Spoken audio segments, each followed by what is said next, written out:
Before we begin, take a slow, gentle breath. Let it move through your body, softening the places that have been holding tension today. Perhaps you are here because the mind feels restless. Perhaps the heart is weary. Perhaps you are simply longing for a space to rest, to breathe, to be. Whatever brought you here, welcome. This is a space of stillness, of gentle reflection, of quiet light. You do not need to do anything. You do not need to strive or achieve or fix yourself.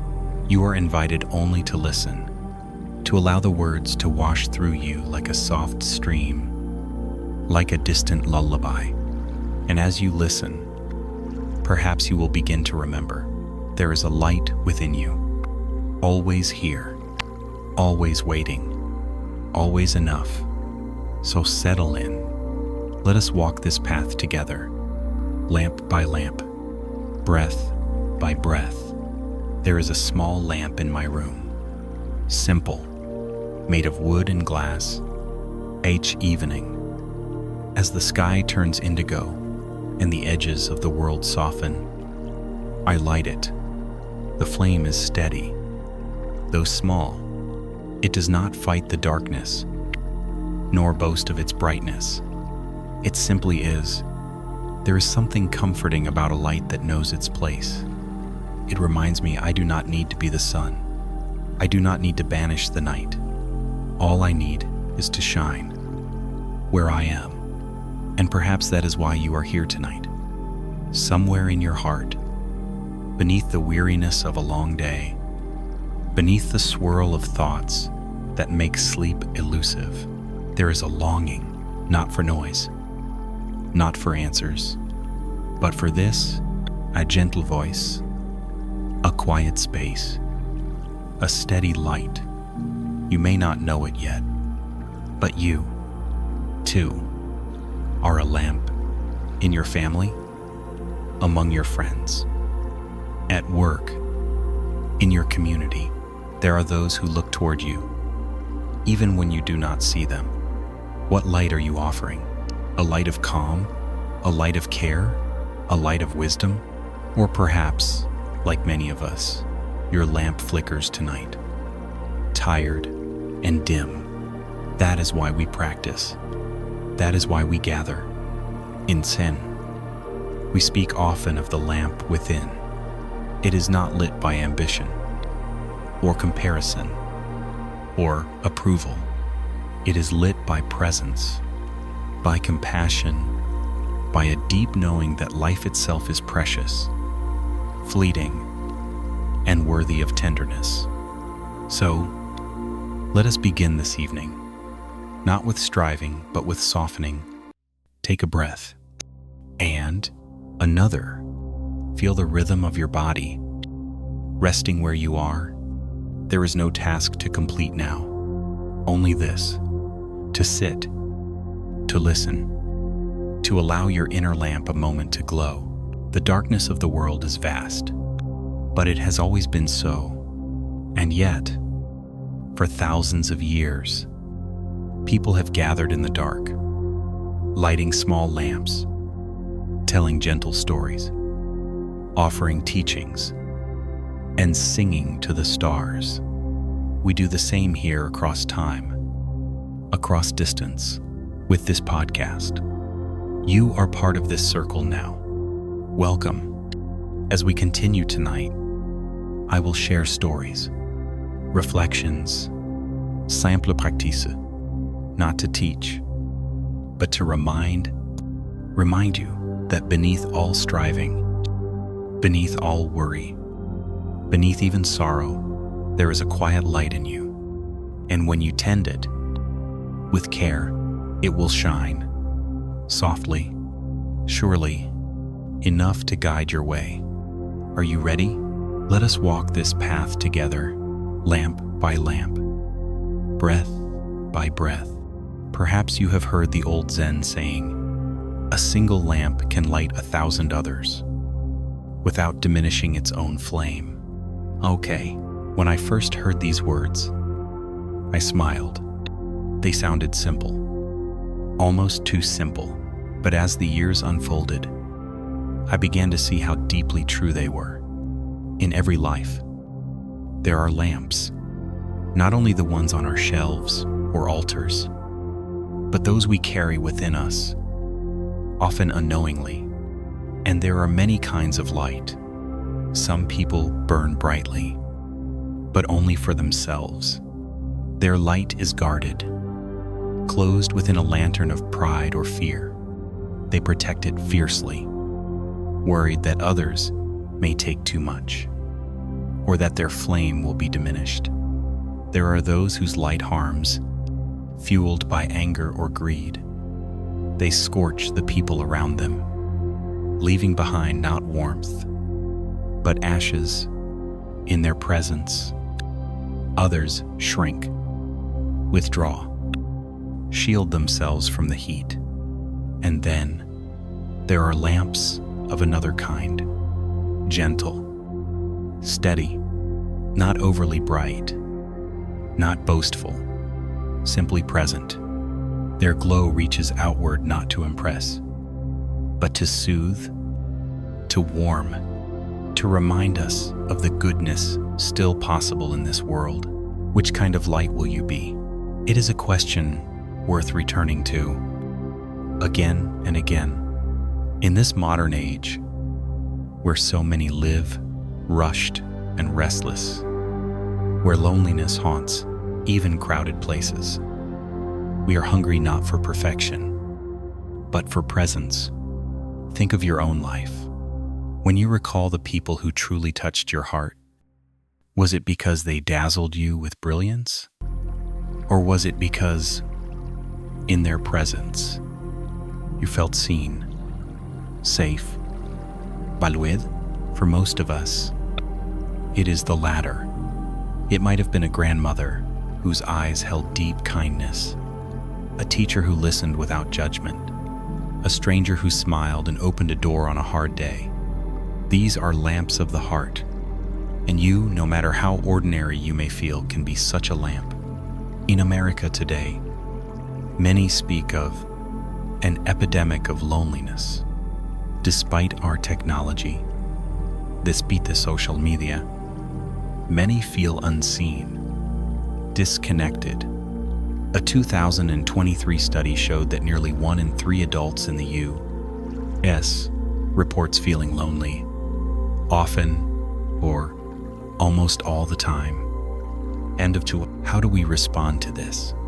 Not by becoming louder, not by accumulating more followers, more noise, but by becoming quieter, steadier, by lighting the lamp within and letting it guide our words, our gestures, our presence. You do not need to be perfect to offer light. You do not need to be free of sorrow or fatigue. Even a weary lamp can shine, and often it is the imperfect light, the lamp carried by someone who has known struggle, that feels most comforting to others. Consider this. A friend is going through a difficult time. You sit with them. You do not have the answers. You do not have the power to erase their pain, but you offer your full attention. You listen. You stay. Your presence says, "You are not alone." That is a lamp. In that moment, you are lighting the way. Now think of the reverse. How easy it is, in moments of stress, to become the second kind of light, the one that scorches. A harsh word to a loved one, a curt reply to a coworker, a dismissive glance to a stranger. In such moments, we dim the lamps of others, and our own light becomes clouded. Yet even here, there is room for gentleness. We are human. We will stumble. The path is not about never dimming, but about noticing and relighting. Again and again, mindfulness is key. The practice of noticing our inner light, noticing when it flickers, when it dims, when it flares too harshly. A simple question You can ask yourself, many times a day, what kind of light am I offering? Right now, in a meeting at work, in line at the grocery store, at the dinner table, on the phone with a loved one. Ask it not to shame yourself, but to awaken, to remember.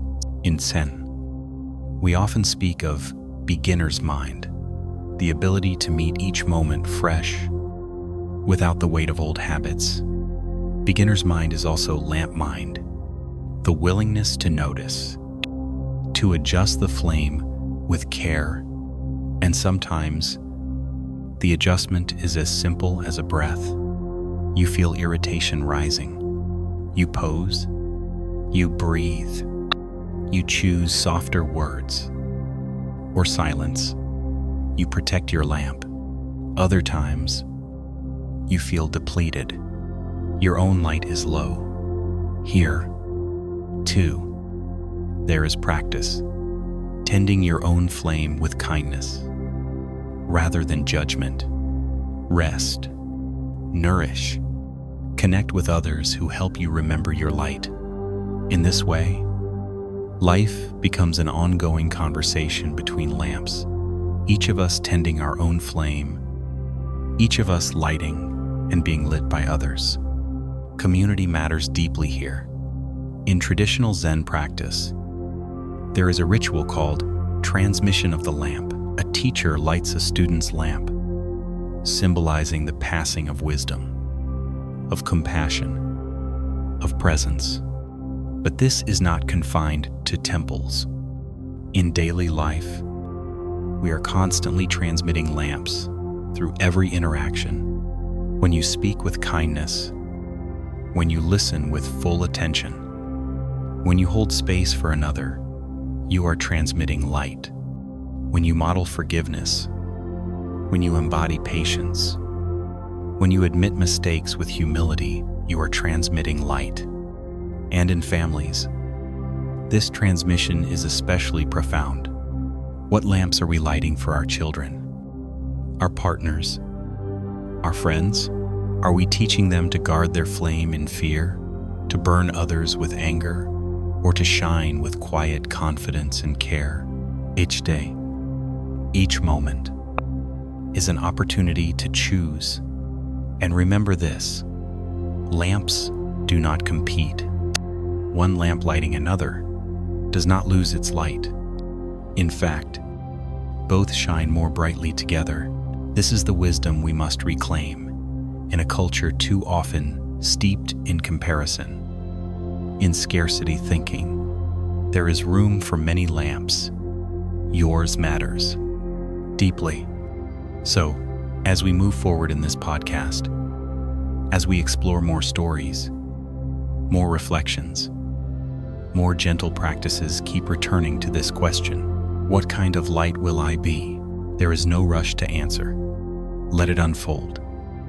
Softly, as we continue, let your lamp flicker, glow, steady itself in its own time. You are here. You are resting. You are enough. Let us move gently onward. It is late evening now. Perhaps where you are, the room is dim. Perhaps you are listening while lying in bed, or sitting in a chair, wrapped in a favorite blanket. Maybe the day has left your mind cluttered, your heart a little weary. That is all right. You are here, and this is a place for quiet reflection, not for doing or fixing. Tonight, let us talk gently about why this practice, this tending of our inner light, matters so deeply in modern life. For though we live in an age of dazzling technology, an age where information streams endlessly to our devices, something essential is often missing: connection, meaning rest. We can look around and see a paradox. The more connected we appear to be, the more isolated many feel. In the United States, there is a growing conversation about what some call the loneliness epidemic. Reports by the U.S. Surgeon General have highlighted that chronic loneliness now affects millions of Americans, with real consequences for both mental and physical health. Loneliness is linked to increased risk of heart disease, stroke, anxiety, depression, and even premature death.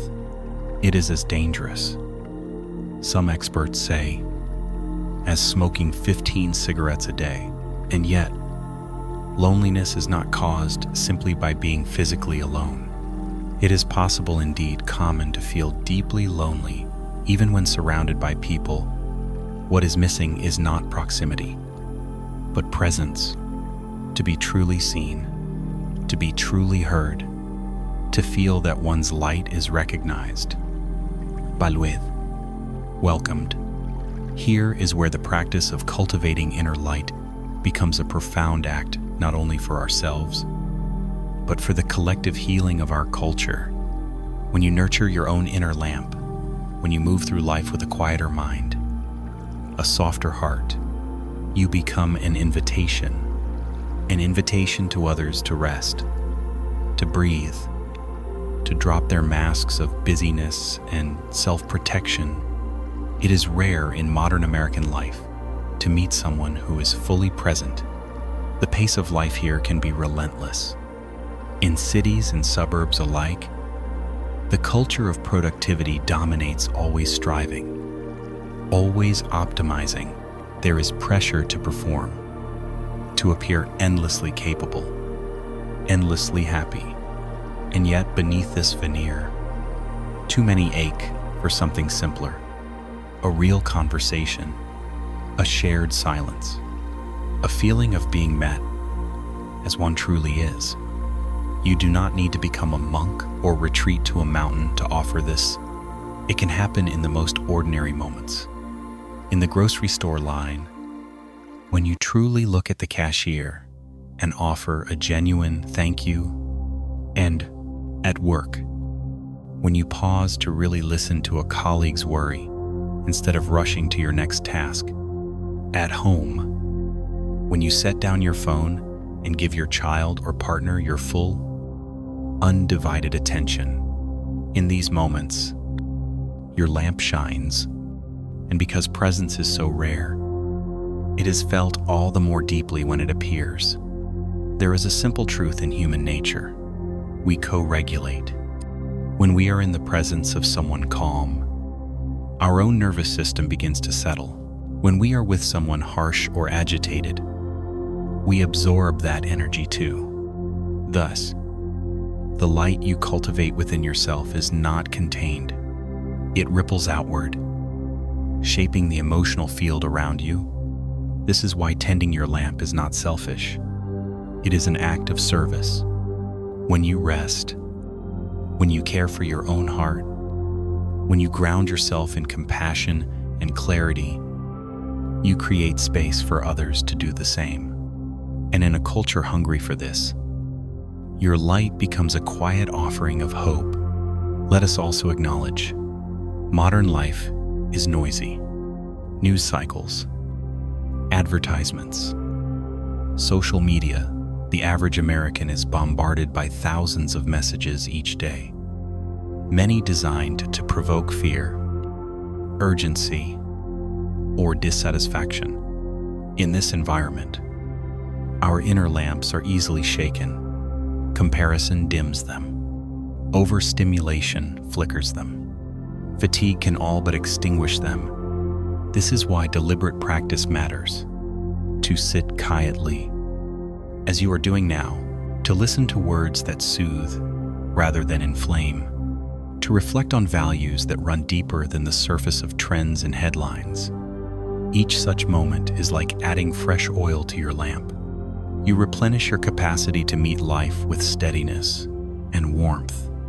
And consider this: the more chaotic the world becomes, the more valuable gentle lamps are. In times of crisis, whether personal or collective, people seek not the loudest voices, but the most grounded ones.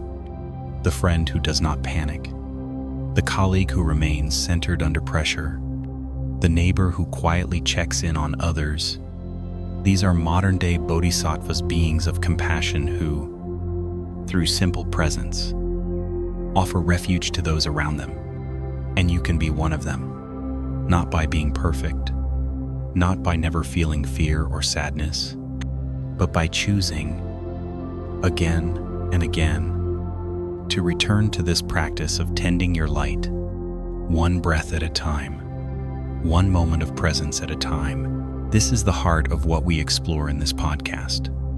Not grand theories, not distant ideals, but the small, steady ways in which we can live more fully, more kindly, more wisely here, in this very modern world, amidst all its complexity. So as you rest now, as you listen, perhaps feel this truth. Your presence matters, your light is needed, and as you nourish it, you contribute quietly, beautifully to a more compassionate world. You are here, you are resting, you are enough. Let us move gently onward. There is a story I often return to, especially on evenings like this, when the mind is soft and the heart is open. It is not a grand story, not of kings or saints, but a simple one. A young woman in Japan once lived beside a small temple. She was not wealthy. She had no great education, no titles, no fame. But every morning, before dawn, she would sweep the temple path. With an old broom and steady hands, she cleared the leaves, the dust, the debris. She did this not to be seen. No one asked her to. No one paid her. She simply loved the temple, loved the way the morning light looked when it struck clean stone. And so she swept, day after day, year after year. One visiting monk noticed her and asked, "Why do you sweep so early?" When no one sees, she smiled gently. The path must be clear, whether anyone walks it or not. This is great compassion, expressed in a simple act. In modern American life, many are taught to seek impact through big gestures, to go viral, to build platforms, to make headlines. And while large acts can be beautiful, it is often the smallest ones that shape a life. A family, a community, a parent placing a warm meal before a tired child, a neighbor leaving a kind note for someone grieving, a stranger holding a door with a smile. None of these will trend on social media, yet each is a light, steady, humble, essential. There is a teaching in Zen: do not overlook the small good. And seventh, in this age of digital life, it is easy to forget this wisdom. We scroll past images of distant tragedies, of global achievements, and feel small, powerless. What can one person do? In the face of such vastness, begin here. With one act, offer a word of encouragement. Pick up a piece of litter in the park. Water a wilting plant. Write a thank you card. In doing so, you not only brighten the world, you brighten your own heart. Compassion is not a resource that depletes with use. It grows as it is practiced. Just as muscles strengthen through exercise, the heart deepens through kindness. And as you practice small acts of compassion, you begin to see more opportunities for them. It becomes a way of being. In the American workplace, where competition often overshadows cooperation, this shift is quietly radical. To be the colleague who notices when someone is struggling, to be the manager who values well-being over mere output, to be the employee who offers to help without being asked. Such actions transform culture not through slogans or policies, but through lived example. And in families, the same is true. Children learn compassion not from lectures, but from what they see modeled. When they witness a parent speaking kindly, even when stressed, they absorb that tone. When they see an adult apologize sincerely, they learn humility. Each small act plants seeds, seeds that may grow into the great compassion needed in tomorrow's world. It is also important to remember, simple acts of compassion can be directed inward as well. In fact, they must be. To light the lamp of compassion for others, we must tend our own flame. Too many in modern life, especially in cultures of high achievement, neglect this. They pour themselves out endlessly, running on empty until burnout arrives. But compassion without self-care becomes martyrdom, not wisdom. So consider, how can you offer simple kindness to yourself today?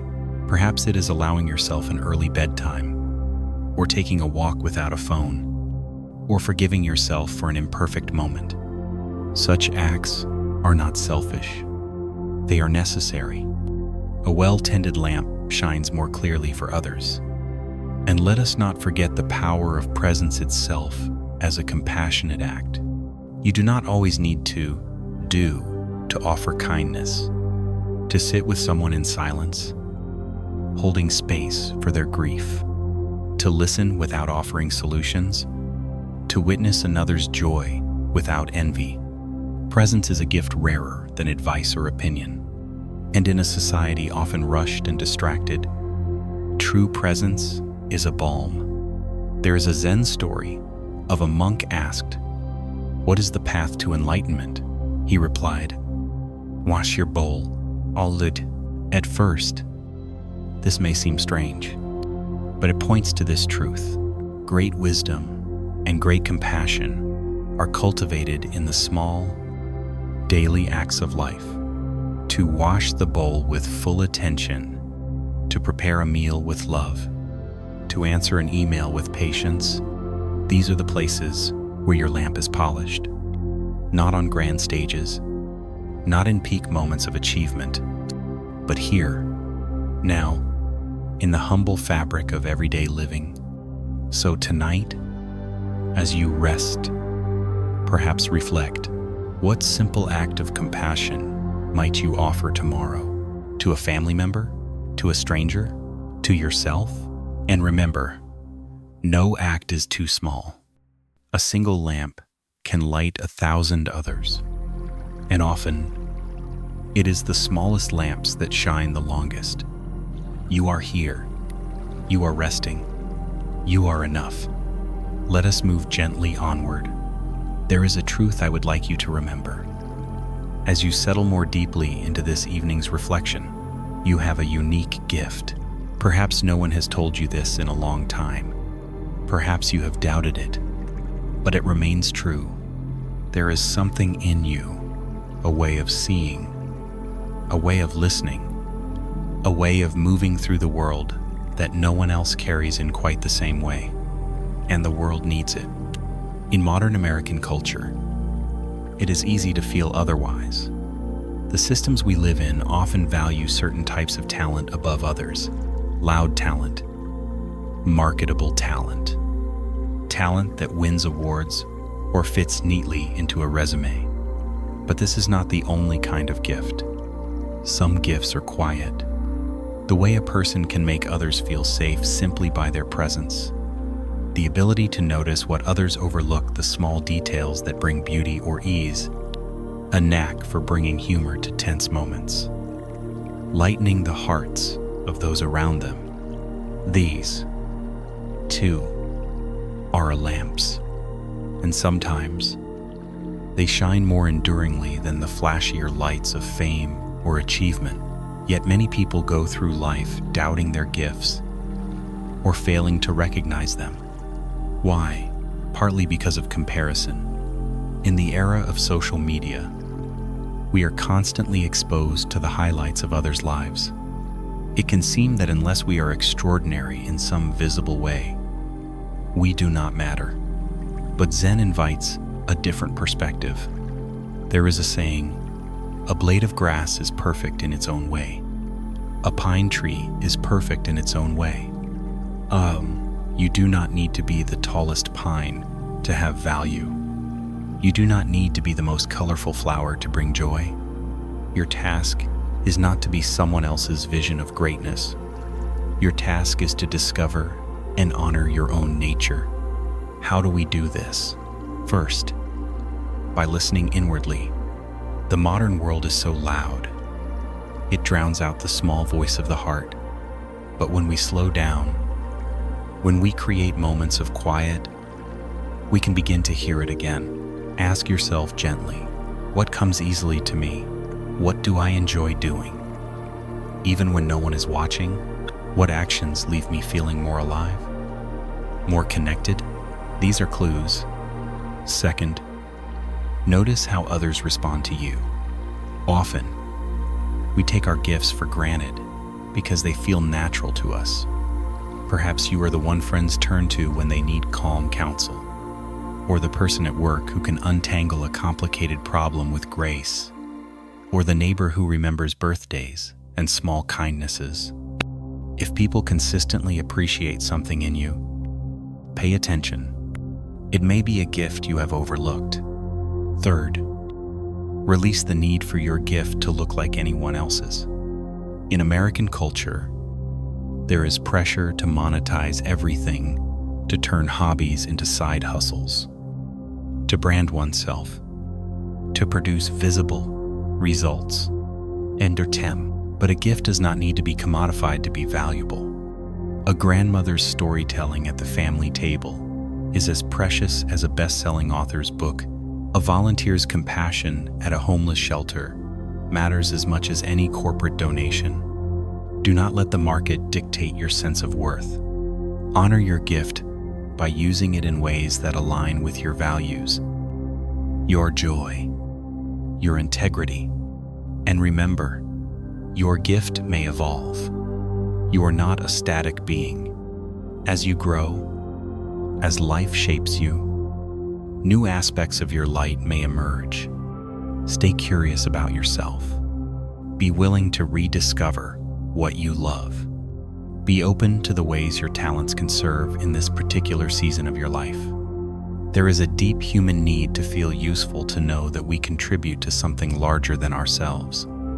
But usefulness is not limited to productivity. To bring beauty, kindness, insight, humor, or healing into the world, even in small ways, is to fulfill this need in the most profound sense. And in a culture that often equates worth with output, this is a liberating truth. You matter because you are, and your unique way of being, of shining, is enough. So tonight, as you rest, perhaps reflect, what is one way I naturally bring light to those around me? It does not need to be grand. It does not need to be public. Even if it touches only one life, or even if it touches only your own heart, it is worthy. Tend it. Honor it. Let it grow. You are here. You are resting. You are enough. Let us move gently onward. There are certain moments in life that seem to glow, though we cannot always explain why. A candle lit in a darkened room, the hush of a sunrise service, the quiet pause before a shared meal.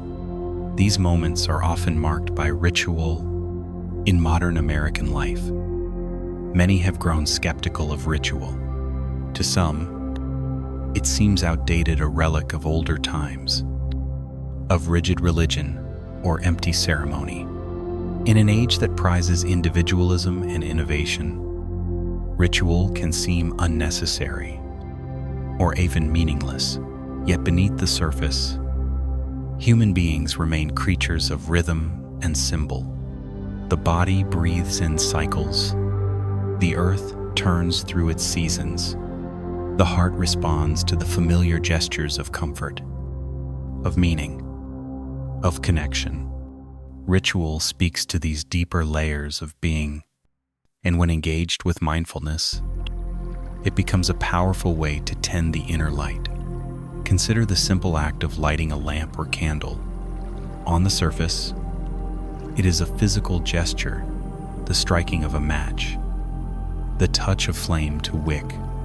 But inwardly, something shifts. The small light draws our attention. The flicker invites stillness. In that moment, we pause, we breathe, we remember. In many Zen temples, lamps or candles are lit before meditation, not because the Buddha needs light, but because we do. The ritual of lighting becomes a bridge from the busy mind of daily life to the quieter space of presence, and it need not be confined to temples. In American homes, lighting a candle at dinner can transform a hurried meal into a shared experience of grace. Lighting a lamp in the evening can signal the body to slow down, to prepare for rest. These small rituals matter. They anchor us. They remind us to return to what is most human: breath, presence, intention. Yet for ritual to nourish us, it must be entered with awareness, not obligation. It is easy for any act, no matter how sacred, to become mechanical. One can light 100 lamps without once touching the heart. The key is to bring the whole self to the act. When you light a lamp, ask yourself gently, what am I honoring here? What am I inviting into this space? Perhaps you are inviting peace, perhaps gratitude, perhaps courage for the day ahead, or compassion for the evening's rest. There is no wrong answer. What matters is the sincerity of your presence. In this way, ritual becomes not an empty shell, but a living practice, a way of kindling the lamp within, again and again. It can also serve as a medicine for modern life's fragmentation. In a culture that moves so quickly, that prizes novelty, ritual offers continuity, a thread of meaning through the weave of days. Think of the rituals that remain strong in American life: the singing of the national anthem at a game, the lighting of a Christmas tree, the gathering around a Thanksgiving table. These moments endure because they answer a need deeper than entertainment. They create a sense of belonging, of shared story, and personal rituals can do the same. In quieter ways, a morning walk with no phone, just breath and sky, a cup of tea prepared slowly, with attention, a journal opened each night, a few lines written in reflection. Each of these can be a lamp lighting, a way to honor life's unfolding with mindfulness.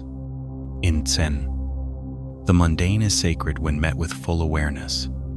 Washing the bowl, sweeping the floor, lighting the lamp, these are not distractions from practice. They are the practice. And this view can be deeply healing in a culture where worth is often tied to big achievements. To honor small acts with presence is to reclaim one's life from the tyranny of busyness. It is to say, this moment matters. This act matters. I am here. And when this attitude is cultivated, ritual ceases to be something apart from life.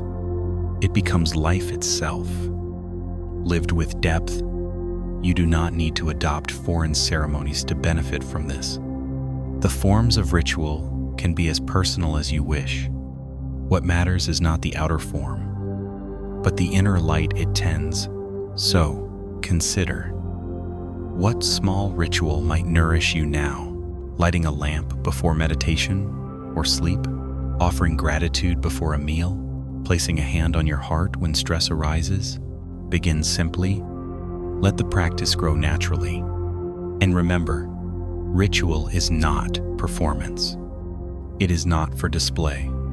It is a returning to yourself, to presence, to the quiet lamp of the heart. You are here. You are resting. You are enough. Let us move gently onward. Each of us is a link in a great chain of life. We inherit much from those who came before us, their wisdom, their wounds, their habits, their hopes, and whether we are conscious of it or not, we, in turn, pass much to those who will follow. This is a profound truth, and also a profound responsibility in American culture today. There is much attention on legacy, on building something to last, on making an impact, but often this is framed in terms of wealth, reputation, or achievement. Yet the most enduring legacy we leave is not in bank accounts or resumes. It is in the unseen patterns we transmit through our words, our actions, our ways of being. Children learn how to relate to the world not just through what we tell them, but through what we model. Communities absorb their tone from the everyday interactions of their members. Workplaces take on the energy of those who lead and participate in them. In this way, we are always transmitting. The question is, what are we transmitting? What do we wish to pass on? In Zen, there is a practice called mindful inheritance. End quote. It invites us to reflect consciously on what we have received and what we choose to carry forward. Not all inheritance is wise. Not all tradition is healthy. Many of us carry patterns of fear, scarcity, anger, or shame that have been passed down through generations, patterns shaped by family history, by culture, by trauma. And part of our practice, part of tending our inner lamp, is to notice these patterns, to meet them with compassion, and to decide which ones end with us. There is great courage in this. It is easier to repeat the familiar than to forge a new way. It is easier to say, "That is just how I was raised," or "That is how things are." But the lamp within us asks a deeper question. Is this the light I wish to pass on? Consider your own life. What qualities have you inherited that you wish to continue? Perhaps a deep sense of kindness, a strong work ethic, a love of learning, a reverence for nature. These are lamps worth tending and transmitting. And what qualities do you carry that bring suffering to yourself or to others? Perhaps a quick temper, a habit of self-criticism, a tendency toward worry or control. These, too, were likely inherited, even if indirectly. And here lies the opportunity for transformation, to recognize that while you did not choose these patterns, you can choose whether to perpetuate them. This is one of the greatest gifts you can offer to those around you and to the future. In American society, where individual freedom is highly valued, it can be tempting to believe that we are wholly self-made. But the wisdom of Zen and of many indigenous and ancestral traditions reminds us of our deep interconnection. We are shaped by what came before, and we shape what comes after. This is not a burden, but an invitation to live with greater mindfulness and integrity. So how do we choose what to pass on? First, through awareness. Begin by observing your own patterns with gentle curiosity. Notice when you act in ways that feel aligned with your deepest values and when you do not. Notice which habits uplift you and which drain you. This noticing is the beginning of choice. Second, through intention. Once you are aware, you can set conscious intentions about how you wish to be. You might choose to cultivate greater patience, knowing that this will create a more peaceful home. You might choose to practice self-compassion, breaking a generational pattern of harsh self-judgment. You might choose to speak openly about emotions, creating space for vulnerability where silence once reigned. These choices, practiced consistently, become new patterns, new lamps to light the way for others. Third, through humility. We will not do this perfectly. There will be days when old habits surface, moments when we pass on what we did not intend, but perfection is not the goal. Sincerity is. Each time we notice, each time we choose differently, we are reshaping the legacy we leave. Even small shifts matter. A single moment of conscious kindness can ripple outward in ways we cannot foresee. And let us remember, this transmission happens not only in families, but everywhere. In the workplace, how do we model integrity, respect, compassion? In our communities, how do we foster inclusion, generosity, wisdom? Online, what tone do we contribute to the vast digital conversation? In each sphere of life, we are lighting lamps or dimming them. When we live with this awareness, life itself becomes a practice of mindful inheritance. So tonight, as you rest, perhaps reflect, what lamps have I inherited that I cherish? What lamps do I wish to let go of? What lamps do I hope to pass on? There is no need for haste, no need for judgment. Simply begin with noticing, and remember, it is never too late to choose a new light. You are here. You are resting. You are enough. Let us move gently onward. Kindness may seem a simple virtue, yet in truth, it is a profound force, one that shapes the culture of our lives in ways both seen and unseen. In American society, kindness holds an interesting place. On the surface, it is widely celebrated. You can find bumper stickers proclaiming, "Practice random acts of kindness." Schools encourage children with kindness campaigns. The internet is filled with feel-good stories of strangers helping strangers. Yet, beneath this public celebration, many Americans quietly wonder, is kindness truly valued in the day-to-day fabric of life? In a culture driven by competition, speed, and individual achievement, kindness can sometimes feel secondary, a nice ideal, but not an essential practice. In workplaces, aggressive ambition is often rewarded more visibly than collaboration. In public life, harsh rhetoric draws more attention than compassionate discourse. Even in families, busy schedules can crowd out small gestures of care. And yet kindness remains one of the most longed-for qualities in American life today.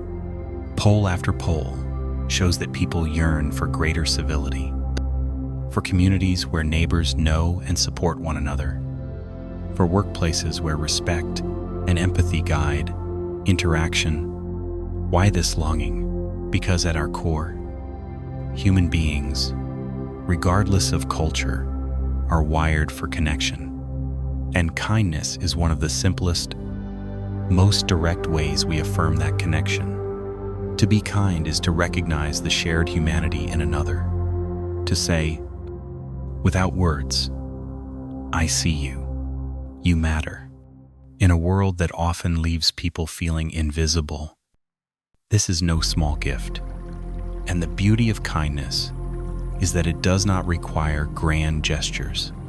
Holding the door for someone whose arms are full, letting a driver merge in heavy traffic with a wave and a smile, noticing a colleague's hard work and offering genuine praise, asking the tired cashier how their day is going and truly listening. These acts may seem small, but they create ripples. There is also a distinctly American flavor to certain forms of kindness. In many regions of the U.S., there is a strong cultural tradition of volunteerism. From small-town food drives to national disaster relief efforts, Americans consistently rank among the world's most generous in terms of time and money donated to charitable causes. This reflects an enduring belief in civic responsibility, the idea that individuals can and should contribute to the well-being of their communities. Such traditions are lamps worth tending, Yet there is also room to expand the culture of kindness beyond formal volunteering to infuse it into the everyday, because it is in the everyday that kindness has its most cumulative effect. Consider the American workplace. In an era of increasing burnout and mental health challenges, simple workplace kindness, a supportive check-in from a manager, a culture where people feel safe admitting mistakes, a norm of celebrating team successes rather than only individual ones can make a profound difference in well-being and performance alike. Or think of public spaces. In an age of political polarization, where even casual interactions can feel tense, a smile, a polite word, a patient gesture can remind us that beyond our differences, we are neighbors first. Even online, where anonymity often breeds incivility, there is great power in choosing to comment with thoughtfulness, to share content that uplifts rather than divides.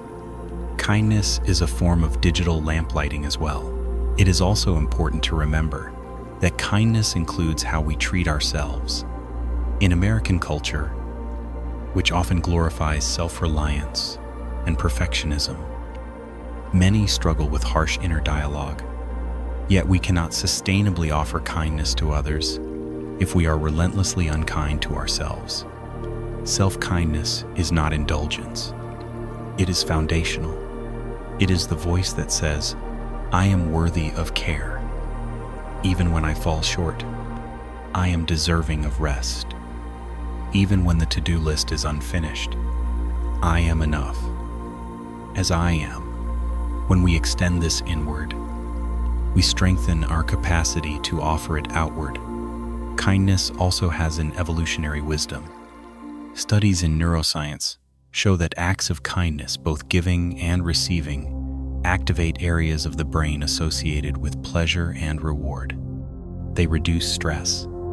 They foster a sense of belonging. In other words, kindness is not just good for the recipient, it nourishes the giver as well. And this is why cultivating a personal culture of kindness is so life-giving. It is not about being nice to earn approval. It is about living in alignment with what makes us most fully human, a simple reflection to carry. How can I bring a little more kindness into today? Not in every moment that is too heavy a burden, but in one moment, one conscious act of seeing, of caring, of softening. Over time, such moments accumulate. They shift relationships. They shape communities. They light countless small lamps in the fabric of daily life. So tonight, as you rest, perhaps reflect, where do I already practice kindness naturally? Where might I offer it a little more? Where do I most need to offer it to myself? And remember, there is no act of kindness too small to matter. You are here. You are resting. You are enough. Let us move gently onward. There's a quiet teaching in Zen that I find especially beautiful. The way you do anything is the way you do everything. It reminds us that no moment is too small to matter. No act is too ordinary to be touched by awareness and care. In this way, every action can become a form of lamplighting, a way of bringing presence, kindness, and wisdom into the world. In American culture, where so much emphasis is placed on outcomes, getting the job done, checking off the list, it is easy to rush through daily tasks without thought. How often do we eat while distracted, drive while impatient, speak while thinking about what's next? Yet when we bring mindful attention to these acts, they become opportunities to nourish the inner light and to offer it outward. Consider this. You are standing in line at the grocery store. The line is long. The cashier looks tired. You can feel impatience rising in the people around you, and perhaps in yourself. Here is a moment of choice. You can fuel the impatience, sighing, scowling, adding to the tense atmosphere, Or you can breathe, soften, and become a small lamp in that space. Perhaps you offer the cashier a warm smile when it is your turn. Perhaps you say, "I hope your day gets easier." And it is a small act, but one that can shift the energy of that moment, for you and for those around you. Or think of driving. In many American cities, road rage is common. Horns blare, tempers flare. Yet the car can also become a space of practice. When another driver cuts you off, can you choose not to react with anger? Can you imagine that they may be having a difficult day or rushing to an emergency? By responding with patience instead of reactivity, you light a small lamp, one that protects your own peace and contributes to a safer, kinder road at home. 2. Everyday acts can be infused with light. Washing the dishes after dinner, not as a chore to rush through, but as an act of care for your family. Folding laundry not with resentment, but with gratitude for the clothing that keeps you warm. Speaking to a partner or child not distractedly, but with full presence. These are not dramatic acts. They are humble, but in their humility lies their power. For life is made mostly of such moments. When we bring light to them, life itself becomes luminous. This perspective also helps with tasks we might otherwise resent. How often do we grumble through housework, errands, obligations? Yet when we view them as opportunities to practice presence and kindness, they become part of the spiritual path. The Zen master, Thich Nhat Hanh, taught this beautifully. He wrote, "While washing the dishes, you might be thinking about the tea you will drink afterwards, but that means you are not really washing the dishes. If you cannot wash the dishes, chances are you will not be able to drink your tea either. You will be caught in the future and miss the life that is happening now." In other words, to be fully present in the act is to light a lamp within one that illuminates the richness of the moment. Even conversations can be seen this way. Every time we speak, we have the power to light lamps or to dim them. A kind word can brighten someone's day. A harsh word can darken it. By pausing before we speak, asking, "Does this add light?" we transform communication into a mindful practice. And in a world where so much speech is careless or divisive, this is a profound offering. Technology, too, offers opportunities for lamplighting, though it requires discernment. Social media can spread light or shadow, depending on how we use it. Are we sharing content that uplifts and informs, or content that provokes fear and division? Are we using digital spaces to connect authentically, or to compare, compete, and distract? By approaching even online life as a space for mindful presence, we can help create a kinder digital culture, one lamp at a time. Of course, this is not about being perfect. We will all have moments when we act from impatience, distraction, or habit. The practice is not to avoid these moments entirely, but to notice them and to return again and again to the intention of lighting lamps. Each return strengthens the light within, and over time, this becomes a way of life. So tonight, as you rest, perhaps reflect, what everyday acts might I approach as lamp lighting tomorrow? How might I bring more presence to simple tasks? How might I use my words, my gestures, my attention to brighten the spaces I move through? And remember, every small lamp matters. Together, they can transform the atmosphere of a life and of a community. You are here. You are resting. You are enough. Let us move gently onward, Words are seeds. We scatter them every day, often without thinking, and like seeds, they take root sometimes quickly, sometimes silently shaping the landscape of the hearts that receive them. Nowhere is this more true than in the words we speak to children. In American life, many parents and caregivers feel an enormous weight of responsibility.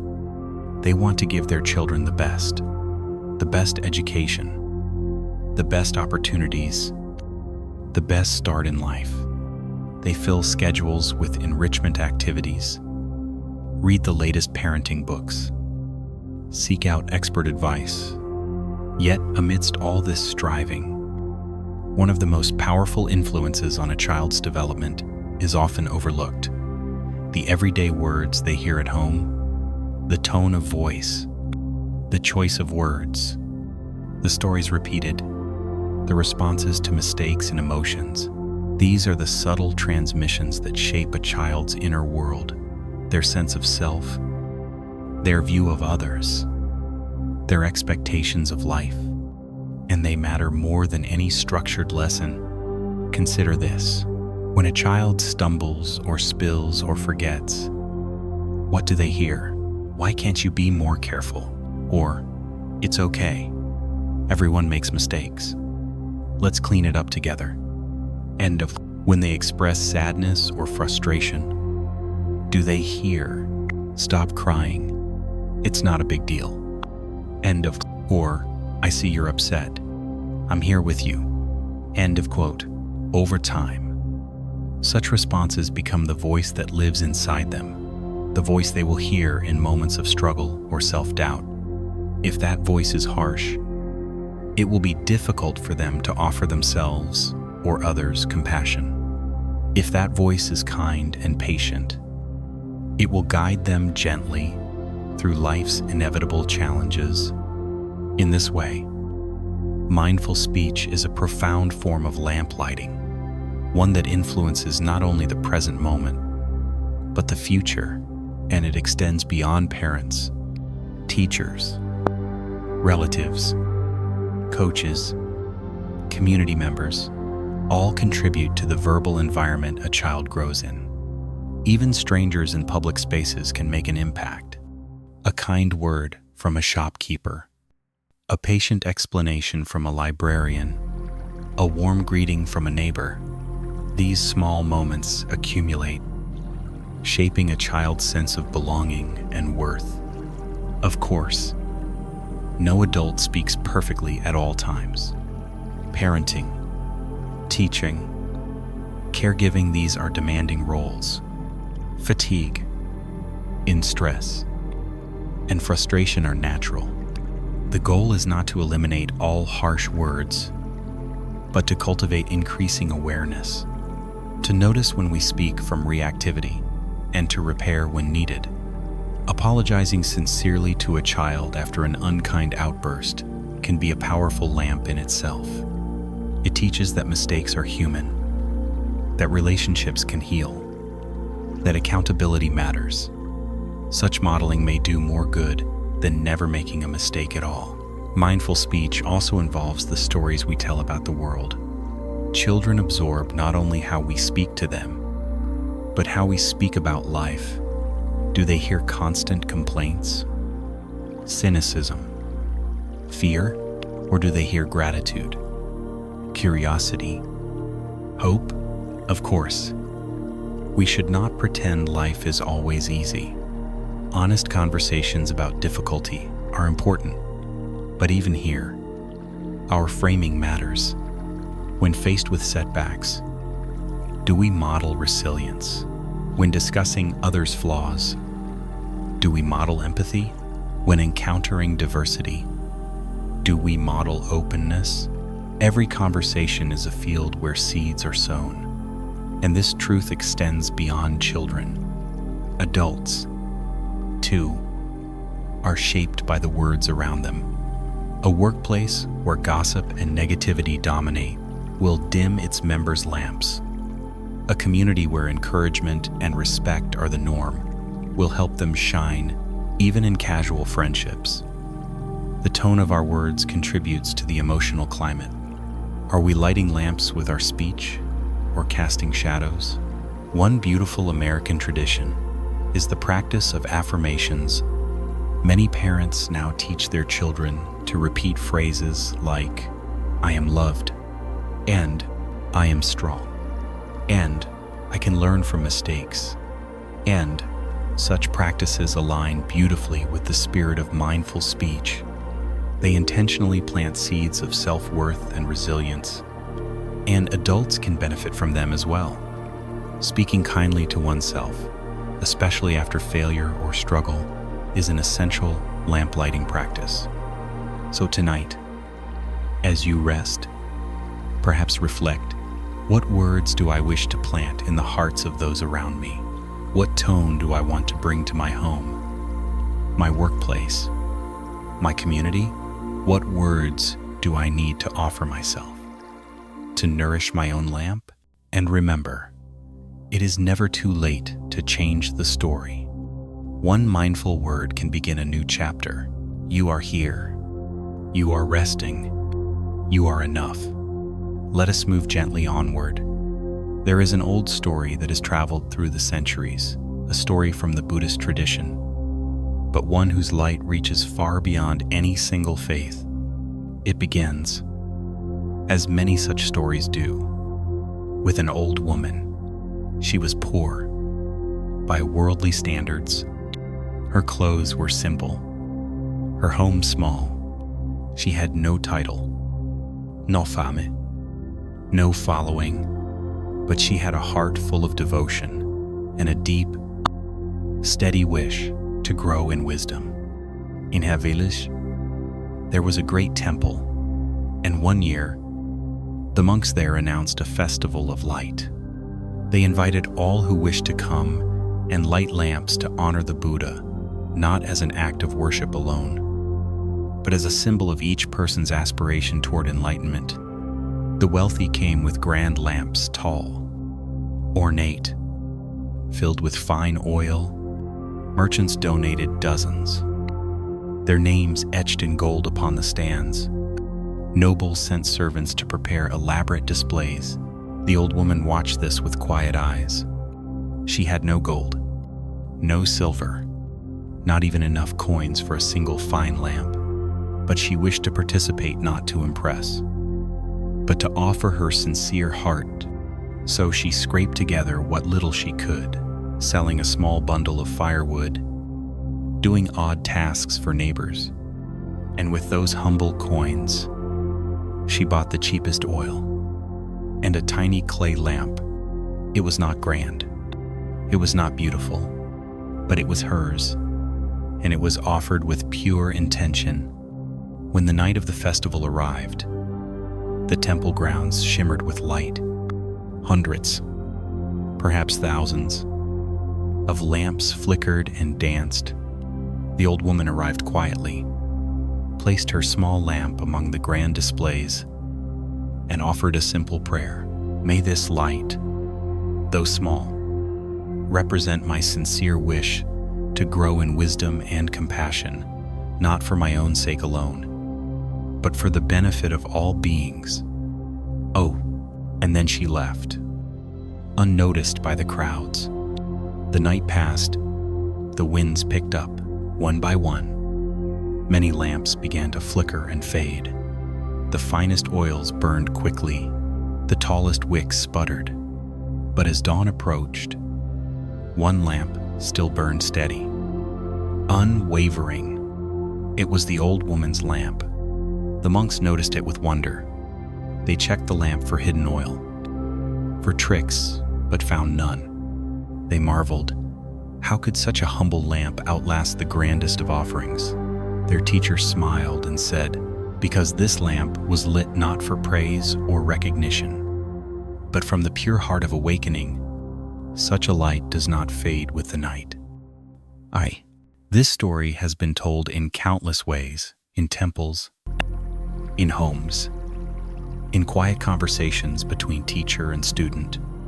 And tonight, in this gentle space, I share it with you, not as a lesson in religious piety, but as a reflection on what truly fuels our inner light. In modern life, it is easy to feel that only grand gestures matter, that we must do something visible, something impressive, for our efforts to count. Social media reinforces this, the constant stream of polished images, curated success. Yet the old woman's lamp reminds us, it is not the size of the lamp, but the sincerity of the heart that lights it. Perhaps you have days when your lamp feels small. You look around and see others achieving more, giving more, shining more brightly. You may wonder, is what I offer enough? The answer is yes. When you act from a place of sincerity, when your kindness, your patience, your care arise from true intention, those offerings endure. They may not draw crowds, they may not go viral, but they leave a quiet, lasting imprint on the hearts they touch, and on your own. And sometimes, it is precisely the humble acts that shine the longest. A word of encouragement given without expectation, a meal cooked for a grieving neighbor, a moment of listening when no one else had time. These are lamps that may outlast the grandest of accomplishments. The story also reminds us of the importance of inner motivation. Why do we do what we do? For praise, for recognition, out of obligation, or from the sincere wish to bring light into the world even if no one sees? When the latter guides us, our actions take on a different quality. They become rooted, resilient. Like the old woman's lamp, they shine through the winds of life. So tonight, as you rest, perhaps reflect, what small lamp might I light in the days to come? Not for show, not for approval, but for the quiet joy of offering light. And in this reflection, remember, your worth is not measured by the size of your lamp. It is measured by the sincerity of your heart. You are here, you are resting, you are enough. Let us move gently onward. There is a quiet truth that runs through the heart of Zen, and through many other wisdom traditions as well. The outer form of an action matters far less than the inner intention that fuels it. In a culture like America's, where visible achievement, productivity, and results are so highly valued, this can feel like a radical idea. From an early age, many are taught to focus on what can be measured: grades, performance reviews, income, awards, social media likes. And while there is nothing wrong with healthy striving, a life built only on external markers can leave the heart hungry, because what nourishes us most, what gives life its depth and meaning, is the quality of presence, care, and intention we bring to what we do. Consider this: 2 people volunteer at a local food bank. Both distribute meals. Both put in the same number of hours. But one is driven mainly by guilt or by the desire to be seen as a good person. The other acts from a place of genuine compassion, a heartfelt wish to serve. Outwardly, their actions may look identical, but those who receive the meals and the volunteers themselves will feel the difference. Presence carries an energy that is felt even when not spoken. A hurried meal prepared without attention tastes different from a simple one cooked with love. A compliment offered with genuine warmth lands differently than one given out of obligation. A conversation where one person is truly listening is a light in a world starved for attention. This is why tending the lamp of intention is such an essential part of mindful living. Without it, even good actions can become hollow. With it, even small acts become deeply nourishing for giver and receiver alike. In the story of the old woman's lamp, we reflected on her lamp endured because it was lit from a sincere heart, not from the ego's hunger for recognition, And in our own lives, we are invited to cultivate this same sincerity, not to be perfect, not to become saints, but to pause, to inquire, what is moving me here? Am I acting from love, or from fear, from genuine care, or from the wish to impress, from presence, or from habit? Such reflection is not meant to shame us. All humans act from mixed motivations at times. It is natural. The gift of mindfulness is that it allows us to notice and to choose more consciously. And over time, this practice shapes the quality of our presence in the world, in family life. For example, many parents do much for their children, providing, organizing, managing. But if these actions are fueled mainly by anxiety, perfectionism, or comparison to other families, the children will feel that tension. By contrast, when care is offered with calm, open-hearted presence, even the simplest gestures, reading a story, sharing a meal, going for a walk, become deeply nourishing. In the workplace, too, intention matter profoundly. A leader who offers feedback from a true wish to help someone grow creates a very different atmosphere than one driven by the desire to control or critique. A colleague who supports others out of genuine respect fosters trust and connection, and when intention is clear and kind, the inevitable mistakes and missteps of human interaction can be met with greater grace. One beautiful aspect of this focus on intention is that it frees us from the tyranny of outcome. Sometimes, despite our best efforts, things will not go as planned. We will offer kindness, and it will be misunderstood. We will work hard, and the result will fall short. We will speak carefully, and still cause hurt. If we judge ourselves only by outcome, such moments feel like failure. But if we honor the sincerity of our intention, we can meet them with compassion. We can learn, adjust, and continue to offer our light. In this way, living with clear intention is also an act of self-kindness. It allows us to rest in the knowing that we are doing our best even in a world we cannot fully control. And this brings a deep, quiet confidence, one not dependent on applause or success. So how do we cultivate intention? Through regular reflection, taking moments in the day to pause and ask, why am I doing this? What do I hope to bring to this moment? This task, this interaction, and through the simple practice of presence, when we are grounded in the here and now, the heart's true intentions have space to arise.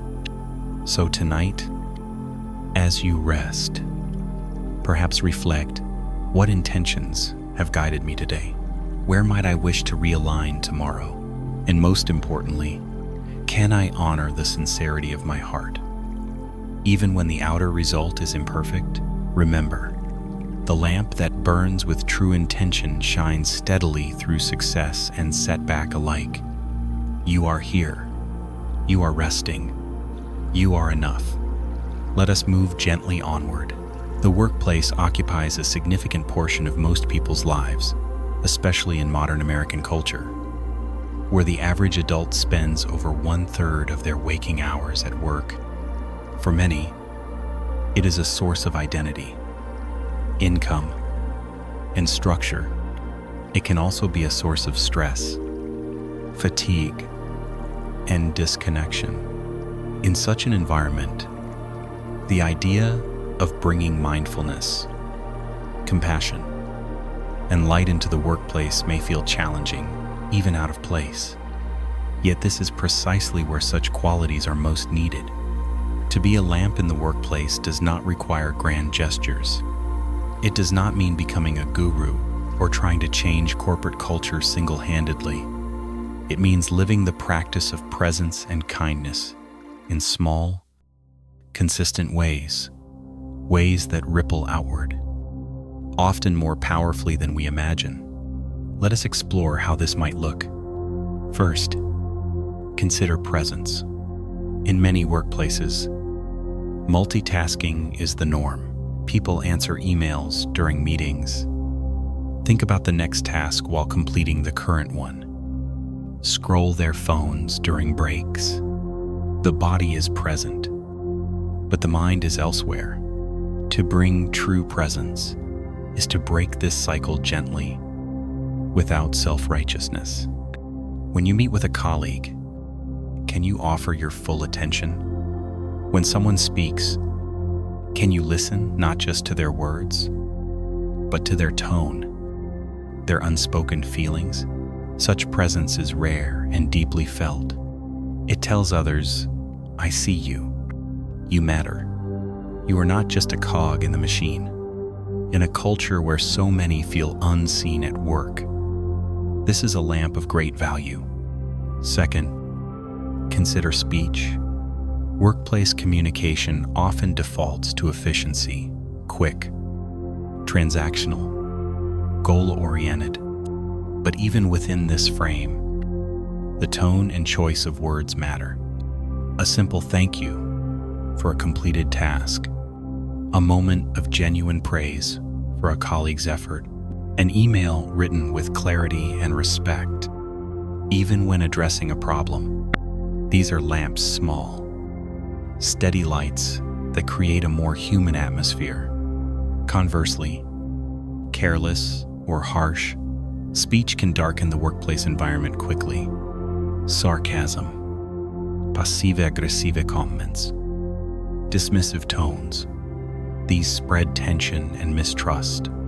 To speak mindfully is to be conscious of this power and to choose words that uplift rather than harm. Third, consider compassion. In American workplaces, where productivity is often prioritized over well-being, many people silently carry stress, grief, or personal challenges.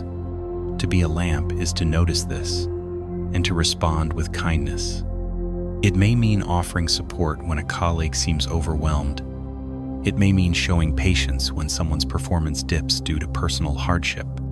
It may mean advocating for policies that promote balance and well-being. Compassion does not weaken professionalism, it strengthens it.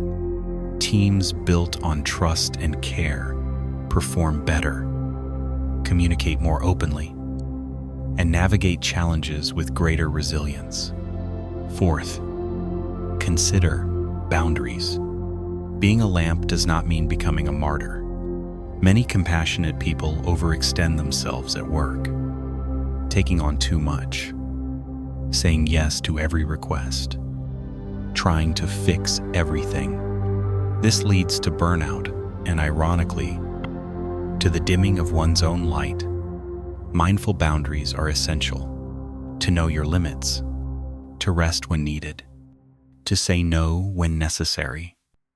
With clarity and kindness, a well-tended lamp shines more steadily. By modeling healthy boundaries, you also give others permission to do the same, creating a workplace culture where care includes care for oneself. Fifth, consider integrity. In any workplace, ethical dilemmas arise. Shortcuts may be encouraged, corners may be cut, gossip may be normalized.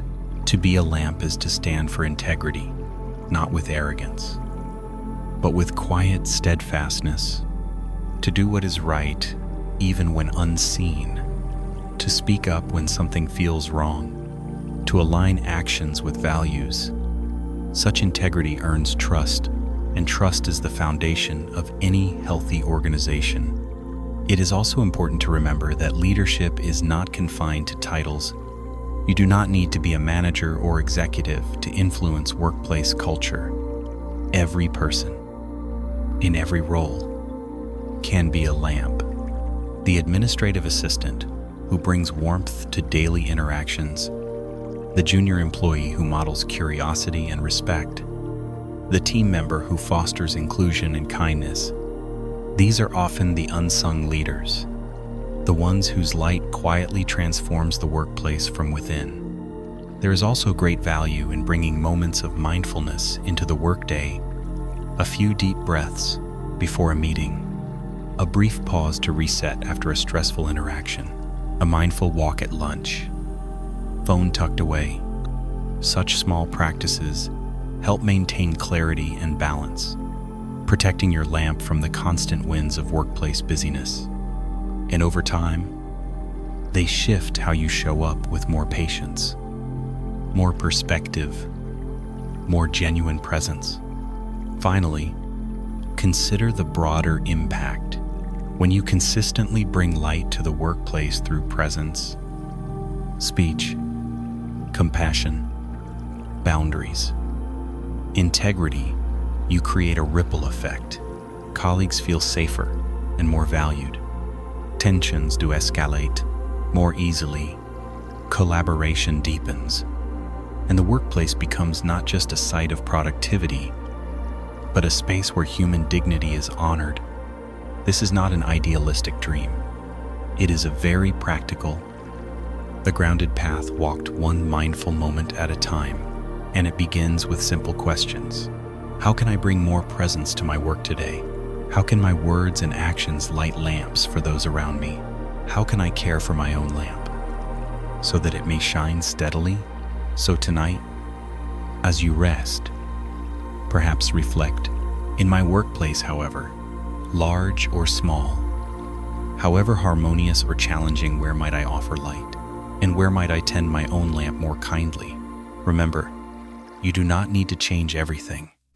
Even one steady lamp can transform the atmosphere of a room. And in the workplace, as in life, such transformation begins with intention, lived moment by moment.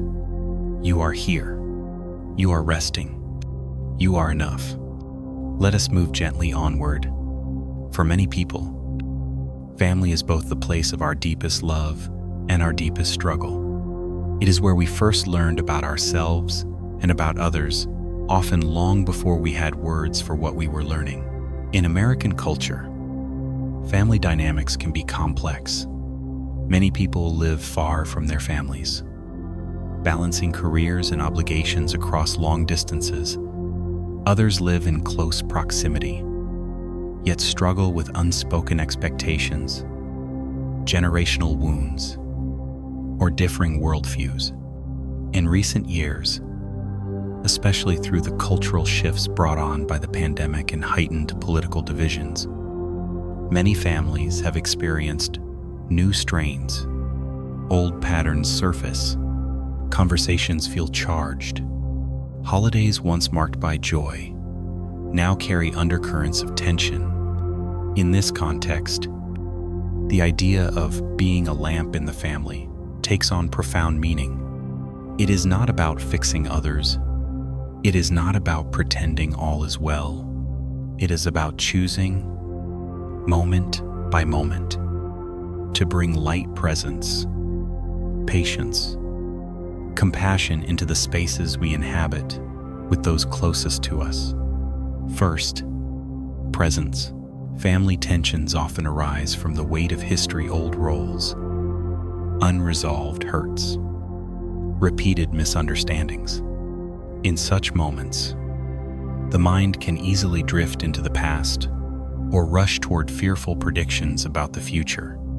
To be present is to return to now, to meet the person in front of you, parent, sibling, child, partner, not only as who they were, but as who they are in this moment and who they are becoming. This does not erase history, but it creates space for new possibilities. Second, listening. In many family dynamics, listening is a rare gift. Often, conversations become cycles of speaking without hearing each person defending their position, waiting for their turn to respond, rehearsing rebuttals. To listen as a lamp is to soften this cycle, to offer full attention, to hear not only words, but the feelings beneath them, to listen with curiosity, not certainty. Such listening can shift a conversation in surprising ways. When people feel truly heard, their defensiveness often softens. The space for mutual understanding expands. And even when agreement is not reached, the quality of connection deepens. Third, speech. Family tensions are often fueled by habitual patterns of speech criticism, sarcasm, blame. Mindful speech in these moments is an act of great courage and compassion. It means choosing words that clarify rather than cloud, words that take responsibility rather than cast blame, words that invite dialogue rather than shut it down. This does not mean avoiding honesty. On the contrary, mindful speech allows for deeper honesty, honesty that respects both self and other. For example, instead of, "You never listen to me," one might say, "When this happens, I feel unheard and hurt. I would like us to understand each other better." All such shifts in language light lamps in conversations that might otherwise spiral into darkness. Fourth, boundaries. Being a lamp in family dynamics does not mean tolerating harm or sacrificing one's well-being. Healthy boundaries are essential to sustainable compassion. There may be times when stepping back from a conversation, limiting contact, or seeking external support is the wisest path. Such choices, when made with clarity and care, are themselves acts of light, preserving one's lamp, so it may shine in ways that are healthy and life-giving. Fifth, forgiveness. Family histories are rarely free of wounds. To forgive is not to condone harm or to forget pain. It is to choose for one's own freedom, to release the grip of resentment, to allow light to flow where bitterness once lived. Forgiveness is a process, not a single act, and it begins within with the willingness to open the heart, even slightly, to the possibility of healing. Finally, self-compassion. Navigating family tensions is challenging work. It calls forth deep reserves of patience, resilience, and grace. And there will be moments when we fall short, when old triggers arise, when we speak unkindly, when we withdraw or react. To meet ourselves in these moments with kindness is essential. The lamp of self-compassion allows us to learn, to grow, to return again to the path of mindful presence. Being a lamp in the family does not mean making the family perfect. It means bringing one's light, however steady, however flickering, into the shared space. It means choosing, again and again, to meet love and difficulty alike with as much wisdom and care as we can, and in doing so, we contribute to the slow, quiet healing of generational patterns, creating a legacy of light for those who come after us. So tonight, as you rest, perhaps reflect, in my family, whether near or far, whether harmonious or strained, where might I offer light? What conversations might I approach with greater presence? What patterns might I soften with mindful speech? What boundaries might I honor to tend my own lamp? And in this reflection, remember, you are not alone in this work. Across countless homes, across this nation and this world, many are walking the same path, learning, stumbling, returning, lighting lamps in the midst of family life. You are here. You are resting. You are enough. Let us move gently onward. Forgiveness is one of the most tender and misunderstood of human practices. Many of us carry deep wounds. In American life, as in all cultures, people are hurt by words unspoken, promises broken, trust betrayed, family rifts, friendships lost, workplaces soured. These are common stories. And while time may dull the edges of pain, it does not heal it fully on its own. Without conscious tending, old wounds remain active beneath the surface, shaping our thoughts, our moods, our relationships. Forgiveness, then, is not about forgetting, nor is it about excusing harm. It is about choosing to free the heart from the prison of bitterness. It is about lighting a lamp where resentment once cast shadow. In the American context, forgiveness is often framed in individualistic terms, something one does for personal peace. This is valid and important, but in many wisdom traditions, including Zen, forgiveness is also seen as an act of compassion toward others, a way of breaking cycles of harm and opening space for new possibilities in relationship. To forgive is to say, I will not carry this poison forward. And in doing so, we not only heal ourselves, but also lessen the harm we might otherwise pass to others, especially to those closest to us. Yet how do we practice forgiveness? Especially when the wound feels too deep or the wrong too great.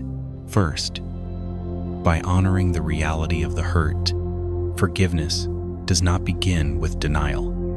It begins with honest acknowledgement. Yes, this happened. Yes, it caused pain. Yes, it matters. Skipping this step leads to false forgiveness, a brittle surface that shatters under stress. True forgiveness grows from truth. Second, by distinguishing between forgiving and reconciling, forgiveness is an inner act, a shift in the heart. Reconciliation is a relational act. It depends on the readiness of both parties. One can forgive without restoring closeness. In some cases, maintaining distance is wise and necessary. Forgiveness, then, is not about erasing boundaries. It is about freeing oneself from hatred and bitterness, whether or not relationship repair is possible. Third, by recognizing that forgiveness is a process, it is not a single decision, neatly completed. It unfolds over time, in layers. We may feel ready one day, then gripped by anger the next. This is natural. The key is to meet this process with patience, to keep returning to the intention to release, not because the other deserves it, but because we deserve peace. Fourth, by understanding that forgiveness does not mean condoning harm. One can forgive while still holding someone accountable. One can forgive while still seeking justice. One can forgive while choosing never to trust that person again. Forgiveness is not about approving the action. It is about refusing to let that action define or constrict our own heart. In Zen imagery, forgiveness is often likened to releasing a hot coal. When we cling to resentment, it is we who are burned. By releasing, even if our grip loosens slowly, we allow healing to begin. This practice is deeply relevant in family life.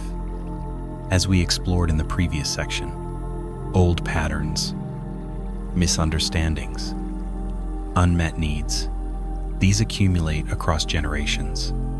Without forgiveness, they harden into walls. With forgiveness, even imperfect, even partial, small windows of light can open.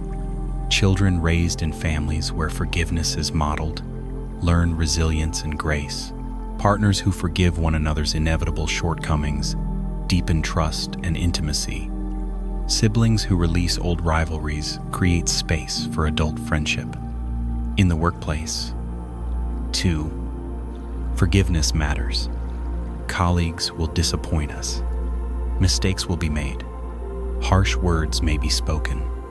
Holding on to every grievance corrodes morale and relationships.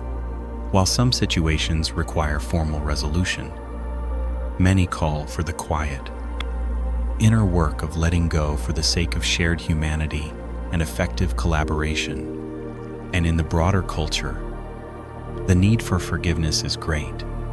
American society is marked by deep divisions, political, racial, generational. Without forgiveness, these divisions calcify. Forgiveness here does not mean forgetting injustice or bypassing necessary accountability. It means cultivating the inner spaciousness needed to engage differences with curiosity, rather than hatred to work for change without perpetuating cycles of blame. Finally, self-forgiveness is essential. Many carry harsh inner narratives. I failed. I should have known better. I will never be enough. Such stories dim the inner lamp. Self-forgiveness is not indulgence. It is the foundation for growth. By meeting our own imperfections with compassion, we create the inner conditions to extend that same compassion outward.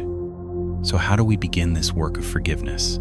Through small, sincere steps, naming the hurt honestly, setting intentions to release, even if imperfectly, practicing compassion for self and other beings, returning to the practice when old resentments resurface, and through remembering, forgiveness is a gift we give first and foremost to ourselves.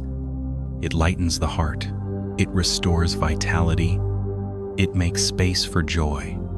So tonight, as you rest, perhaps reflect, is there a place in my life where forgiveness might bring freedom? What small step toward that might I take, not to force the process, but to invite it? And where might I offer forgiveness to myself so that my lamp may shine more fully? Remember, the lamp of forgiveness is lit not once, but many times. Each time we choose release over resentment, peace over poison. You are here. You are resting. You are enough. Let us move gently onward.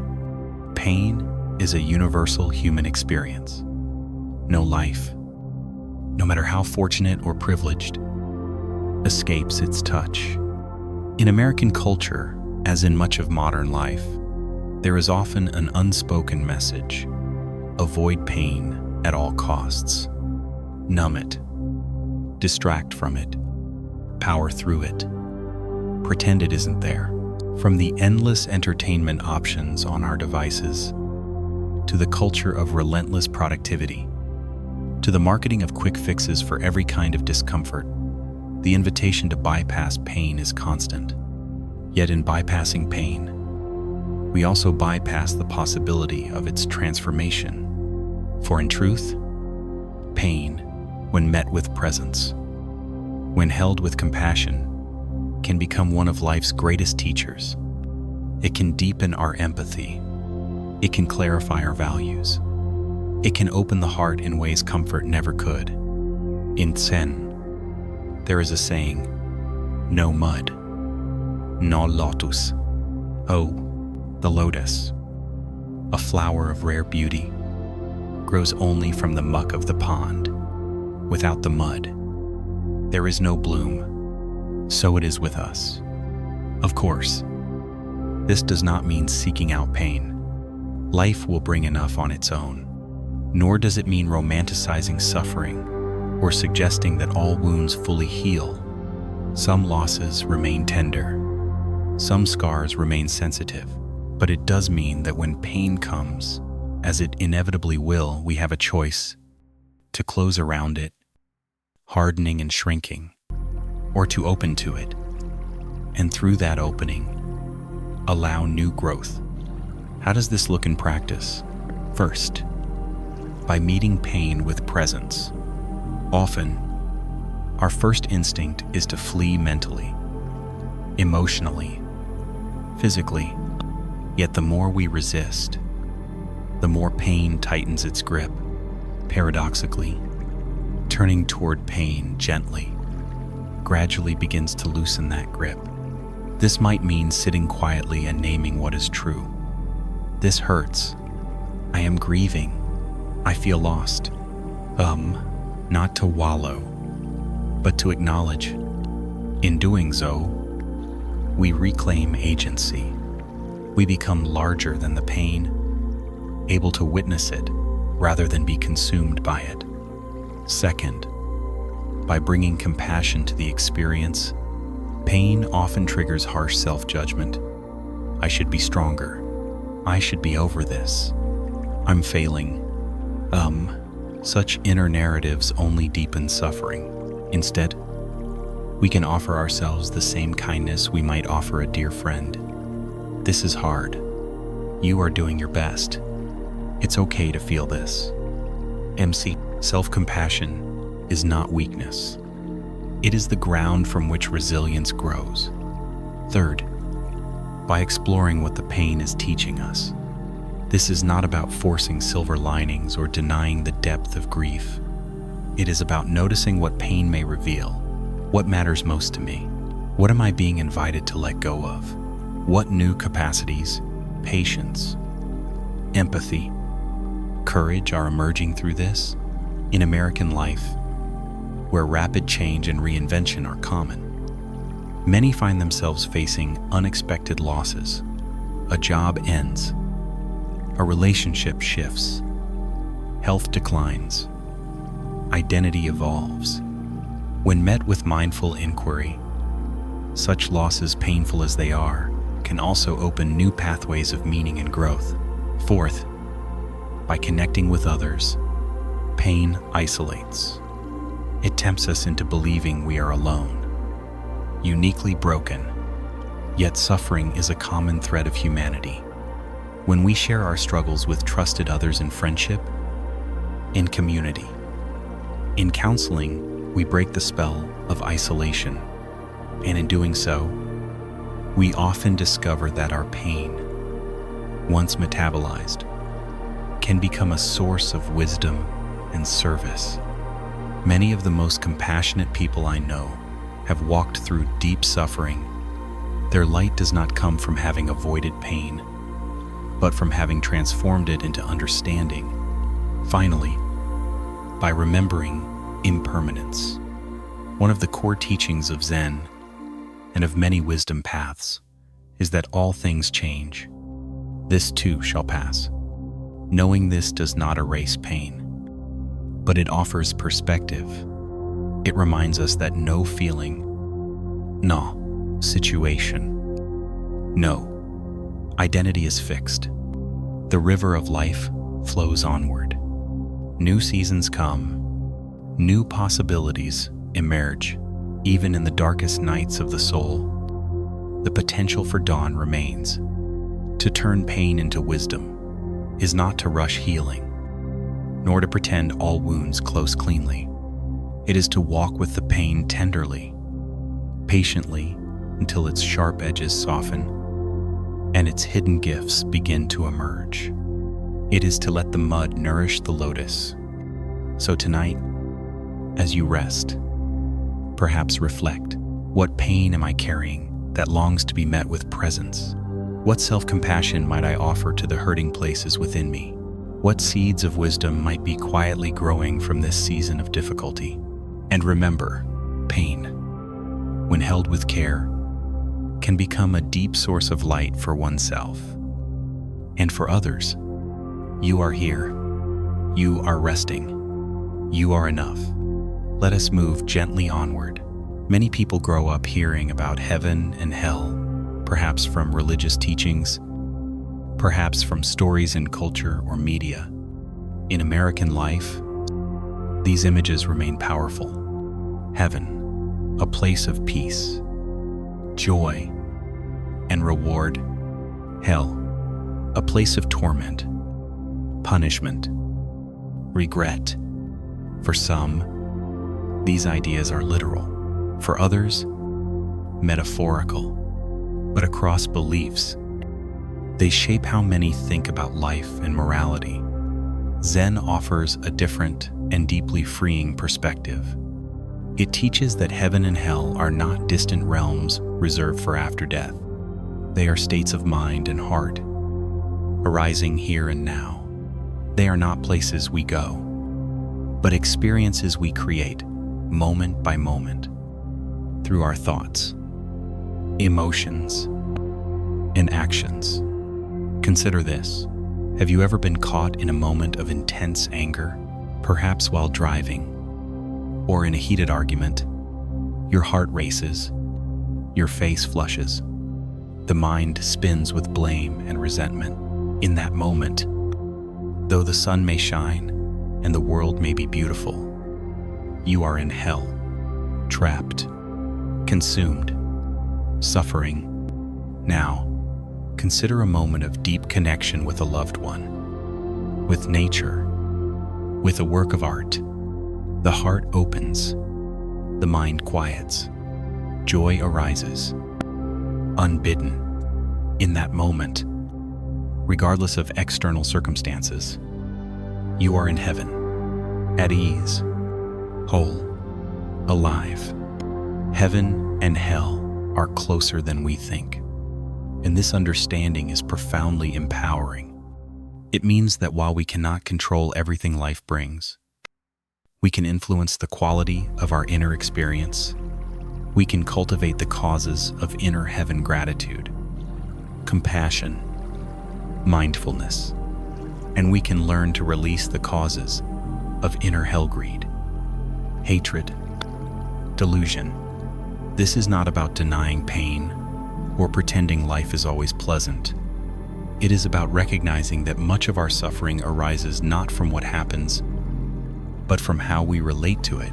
In daily American life, this teaching is especially relevant.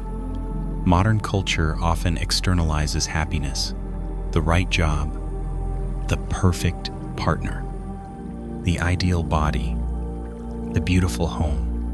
And when these are absent, or lost, or fail to satisfy, many feel cast into inner hell. Yet if we pause and reflect, we see, even when outer conditions are favorable, if the mind is agitated, dissatisfaction remet, and even in challenging circumstances, if the heart is grounded, peace is possible. Consider a common example: financial stress. Many Americans struggle with this. The cost of living is high. Wages may not keep pace. Debt can feel overwhelming. This is real suffering, and external support, policy change, and justice are needed. But alongside these, there is also inner work to do. When anxiety about money spirals into constant comparison, shame, or hopelessness, inner hell is created. When one meets the situation with mindfulness, naming the stress, seeking support, practicing gratitude for what is present, some space opens. Not a magic fix, but a shift from torment to agency, from contraction to possibility. Or think of political polarization so intense in American life today. News cycles, social media, and even family conversations can become battlegrounds. When we are consumed by rage, dehumanizing those who disagree with us, we are in inner hell. When we practice listening, discernment, and compassion, even amid strong differences, we move toward inner heaven. This does not mean becoming passive or indifferent. It means acting from clarity, not from hatred. Zen master Thich Nhat Hanh tells a story of visiting a refugee camp. Conditions were harsh. People had lost much. And yet, he observed, some lived in hell, some lived in heaven. The difference was in their minds, their hearts, their ability to be present with compassion. This teaching invites humility and responsibility. Humility, because we see how easily we create hell for ourselves and others through unexamined reactivity. Responsibility, because we see that we have the power to cultivate inner heaven through conscious practice. How do we do this? Through daily mindfulness, by noticing when our minds spiral into greed, anger, or delusion, by pausing, breathing, returning to presence, by choosing actions that nourish kindness, understanding, and joy, by forgiving ourselves when we slip and beginning again. Over time, the inner landscape changes. We learn to catch the first sparks of inner hell and choose not to fan them into flame. We learn to savor the simple joys of inner heaven and to share them with others. And in this way, life itself becomes a path of liberation, not a promise of future paradise, but the cultivation of present peace. So tonight, as you rest, perhaps reflect, where in my life do I create inner hell through thought, speech, or habit? Where might I cultivate inner heaven through presence, compassion, and choice? And most importantly, can I meet myself with kindness in this very moment, neither judging the past nor fearing the future, but tending the lamp of now?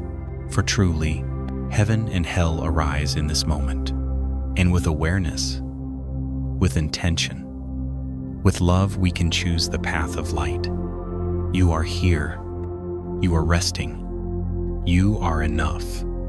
Let us move gently onward. For many people, home is the place where the truest self is revealed. It is where we relax our public faces, where routines unfold, conversation langue, tempers flare, laughter rings out. It is also where unconscious patterns tend to surface, the habits of speech, tone, and energy we may hide elsewhere. In this way, the home is both the most intimate and the most fertile ground for mindfulness. To cultivate a mindful culture at home is not about creating some idealized version of family life serene, perfect, conflict-free. That is not life. Rather, it is about weaving presence, kindness, and awareness into the very fabric of daily living, so that home becomes a place where all members can breathe more freely, grow more fully, and be seen more clearly. Why does this matter so much? Because the atmosphere of home shapes us and shapes our children, if we have them. In American life today, many homes are marked by busyness and fragmentation, multiple work schedules, after-school activities, screens in every room, meals eaten quickly or alone, even when family members share the same space. Genuine presence may be rare, yet this presence is what nourishes trust, resilience, and deep connection. Without it, small tensions build into larger rifts. With it, even inevitable conflicts can become opportunities for growth. So how do we begin? First, by modeling mindfulness ourselves. Children, partners, roommates, they learn far more from what we embody than from what we instruct. If we are constantly rushed, irritable, or distracted, that becomes the norm. If we practice pausing, breathing, and responding with intention, that too is absorbed, even imperfectly, especially imperfectly. When family members see us notice our own reactivity, take responsibility, and course correct, they learn that mindfulness is not about being flawless. It is about being aware, humble, and willing to grow. Second, by creating small rituals of connection.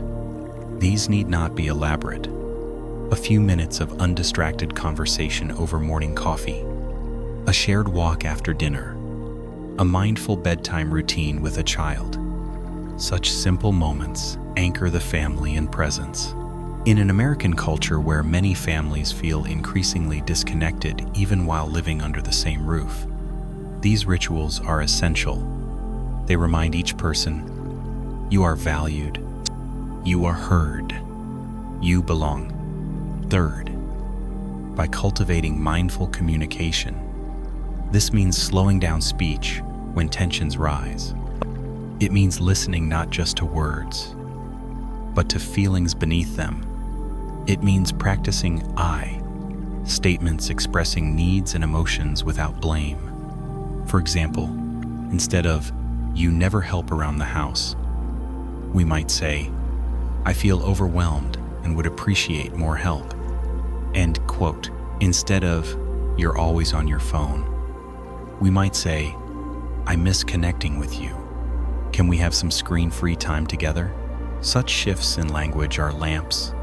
They illuminate paths toward understanding rather than deepening division. Fourth, by embracing imperfection. No mindful home is free of conflict. Arguments will happen. Patience will fray. Mistakes will be made. But this, too, can be part of the culture of mindfulness. Apologizing sincerely, repairing relationships openly, modeling resilience and forgiveness. Children who witness adults navigating conflict with awareness and care learn invaluable life skills. Partners who practice mutual repair build deeper trust. Fifth, by tending the physical environment, the spaces we inhabit influence our inner state, creating areas of calm, uncluttered, with gentle lighting, perhaps with elements of nature, supports a mindful atmosphere, shared meals at a table rather than in front of a screen, a small corner for quiet reflection or reading, soft music or silence during certain times of day. Such choices invite presence, subtly but powerfully. Finally, by aligning family values with mindful living, many American families emphasize achievement, grades, sports, career success. These can be healthy when balanced, but without mindful values, they can breed stress, comparison, and burnout. A mindful culture at home asks deeper questions. How do we treat each other when no one is watching? How do we speak about those who are different from us? How do we care for our own well-being and support one another's? How do we contribute to the well-being of our community? When children grow up in a home where such questions are alive, they carry inner lamps that guide them through life. Of course, no home will embody all of this perfectly, nor should we expect it to. Mindful family culture is not an achievement, but an unfolding. It grows through daily intention, gentle correction, shared reflection, and it is never too late to begin. Whether living with young children, with a partner, with aging parents, or alone, the cultivation of presence begins with a single breath. This breath.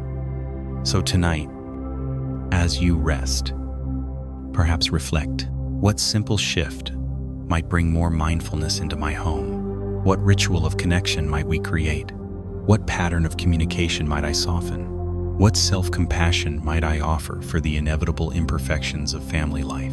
And remember, each mindful choice is a lamp, a light that warms the home, moment by moment, breath by breath. You are here. You are resting. You are enough. Let us move gently onward. There is a beautiful paradox at the heart of mindfulness practice. We cultivate the inner lamp through solitude, reflection, breath, and yet, the light of that lamp shines brightest in community. In American culture, individuality is highly prized. The story of the self-made person, the lone hero overcoming all odds, is deeply woven into the national imagination. And there is much to admire in this spirit of self-reliance. It fosters initiative, resilience, creativity, but carried too far, it also breeds isolation. And isolation is one of the great unseen sufferings of modern life. In recent years, American society has faced what many now call an epidemic of loneliness. Studies show that nearly 1 in 3 adults reports feeling lonely frequently. Young adults, paradoxically, despite being more digitally connected, report some of the highest rates of disconnection. Older adults, too, face isolation as family structures shift and communities disperse. Even in bustling cities, it is possible to feel profoundly alone.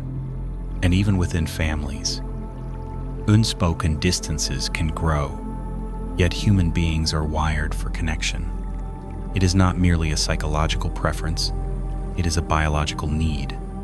Neuroscience shows that social connection regulates the nervous system, supports immune fonction, and protects mental health. In short, we need each other, not as a weakness, but as part of our wholeness. Zen, while often practiced in solitude, honors this truth deeply. Monastic life is built around community. The Sangha, where practitioners support one another in living the path. Even lay practitioners are encouraged to find spiritual friends to walk the path together. Why? Because mindfulness, compassion, and wisdom are not solitary achievements. They are cultivated, strengthened, and sustained through relationship. In American life, building such community requires intention. Many of the old structures of community neighborhood bonds, religious congregations, extended families have weakened. And while new forms are emerging, online groups, interest-based meetups, they often lack depth or continuity.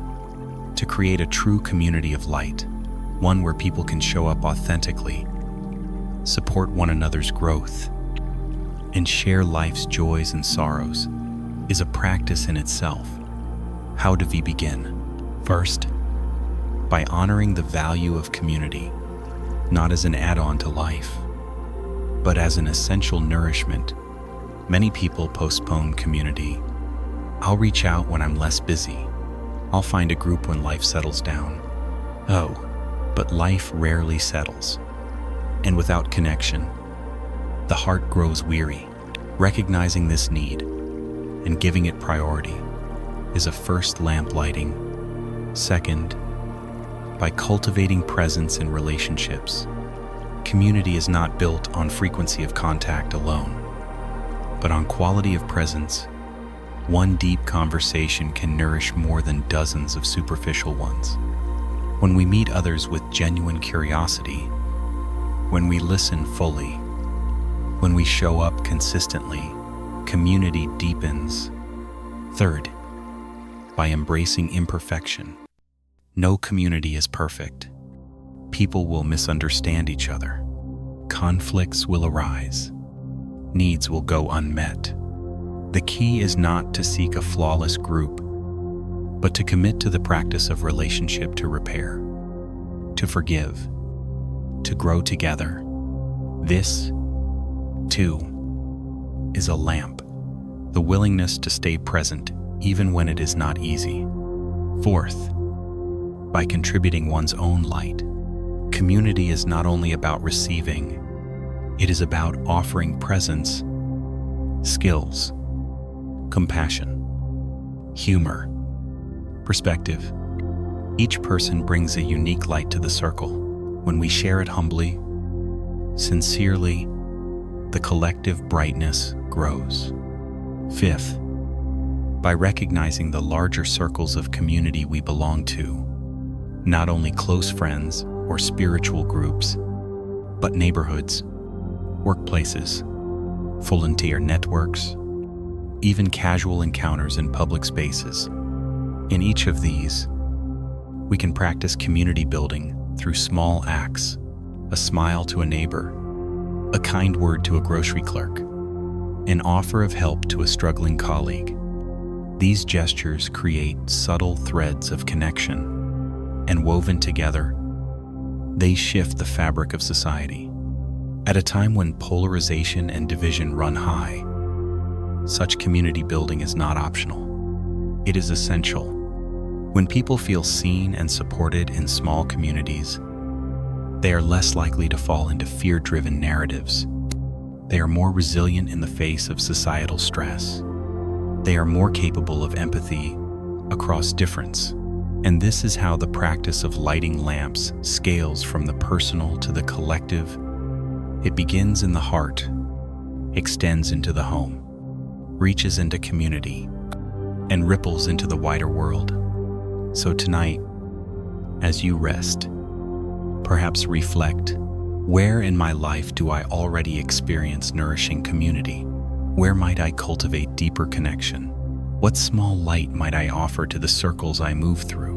And how might I open to receiving light from others, remembering that we need each other, not from weakness, but from shared humanity? You are here. You are resting. You are enough. Let us move gently onward.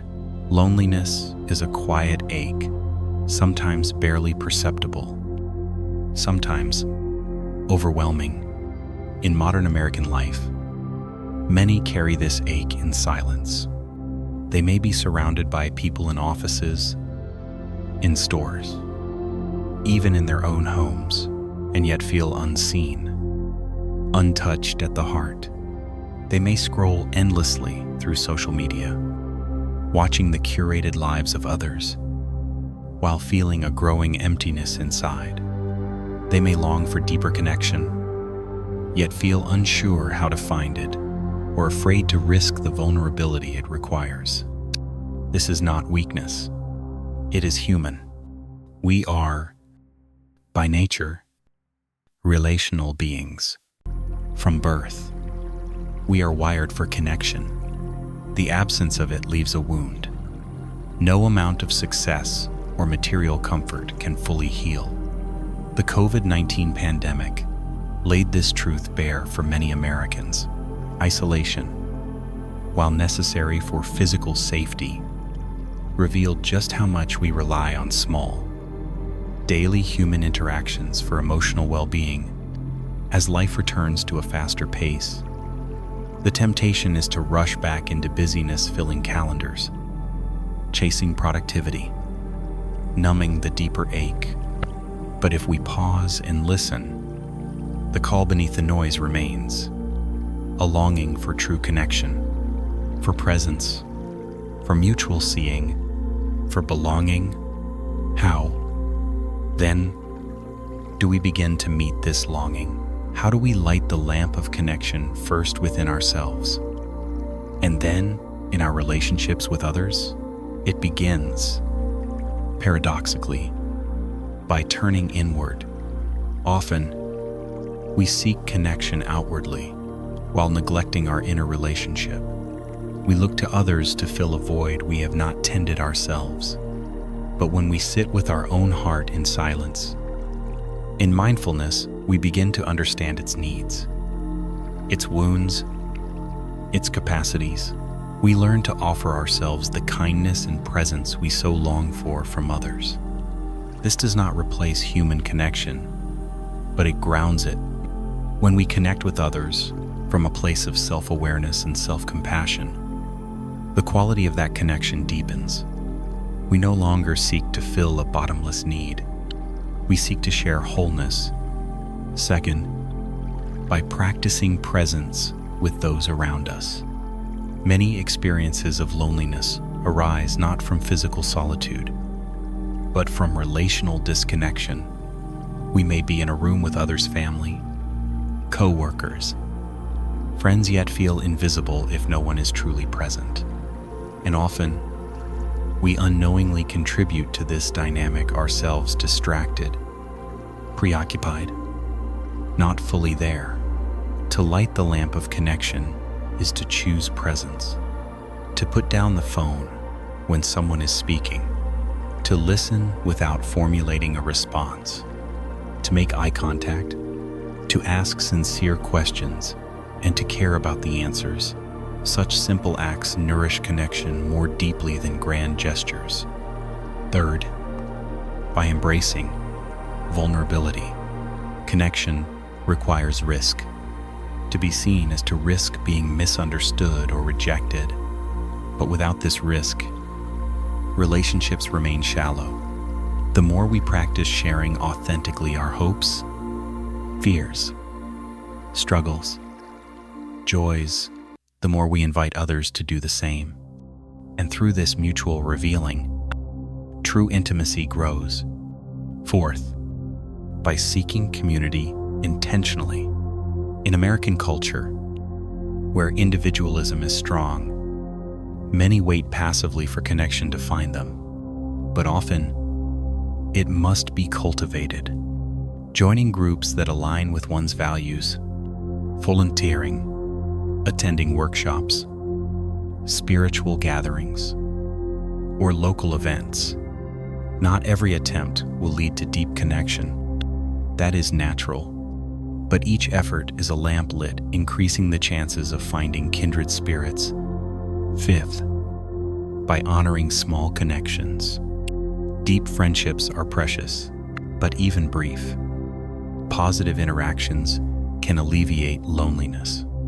A warm chat with a barista, a smile exchanged with a neighbor, a kind word to a stranger. Such moments remind us that we are part of a greater human web, that we are not as alone as we sometimes feel. And the more we offer these small lights, the more we receive them in return. Finally, by remembering that loneliness is a shared human experience, when we feel lonely, it is easy to believe we are uniquely flawed. But in truth, many around us feel the same, even those who appear socially successful. By acknowledging this in ourselves and in others, we soften the edges of shame. We open space for compassion. And in that space, the seeds of connection can take root. So tonight, as you rest, perhaps reflect, where in my life do I feel the ache of loneliness? What small steps might I take to light the lamp of connection within myself? And with others, what simple act of presence might I offer tomorrow to nourish my own heart and to brighten someone else's? And remember, even one small lamp can dispel much darkness. You are here. You are resting. You are enough. Let us move gently onward. When people hear the word Zen, they often picture something far away, an ancient temple in Japan, a monk in robes, a life of silent retreat. And indeed, these are beautiful expressions of the Zen path. But at its heart, Zen is not about place or image. It is about presence, about living this very life fully, deeply, with awareness and compassion. You do not need to travel to a monastery to practice Zen.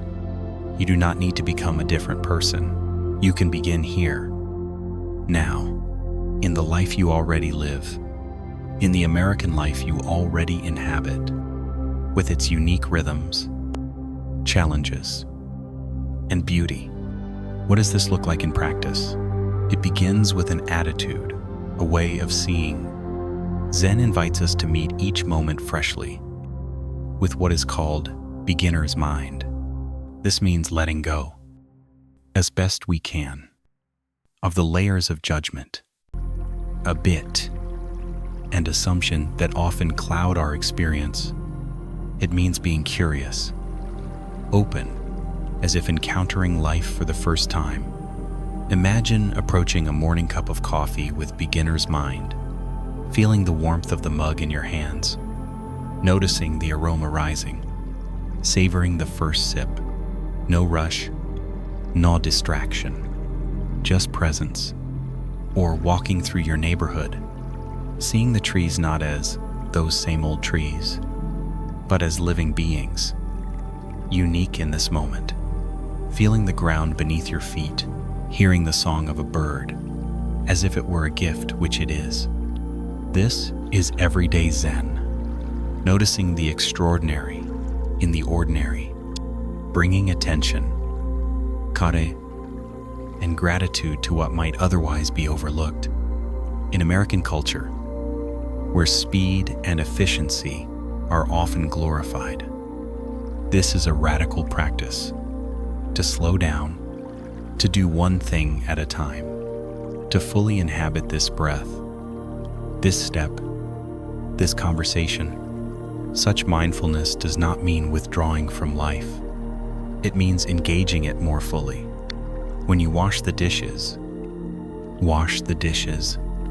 When you answer an email, answer an email. When you speak with a friend, truly be there.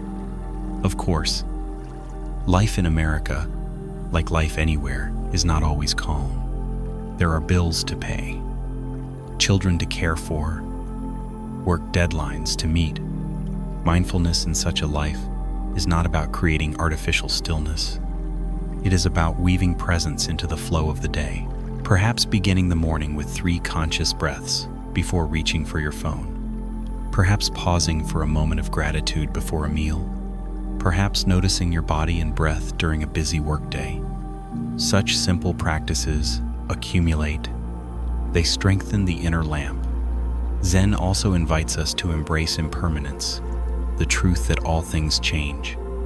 In a culture that often seeks to hold on to youth, success, and certainty, this teaching is both challenging and liberating. When we remember that all is in flux, that joy and sorrow, gain and loss, praise and blame all arise and pass, we meet life with greater equanimity. We savor the sweet moments more fully, knowing they are precious, and we endure the painful ones with more resilience, knowing they, too, will shift. Practicing Zen in everyday American life also means relating to others with compassion.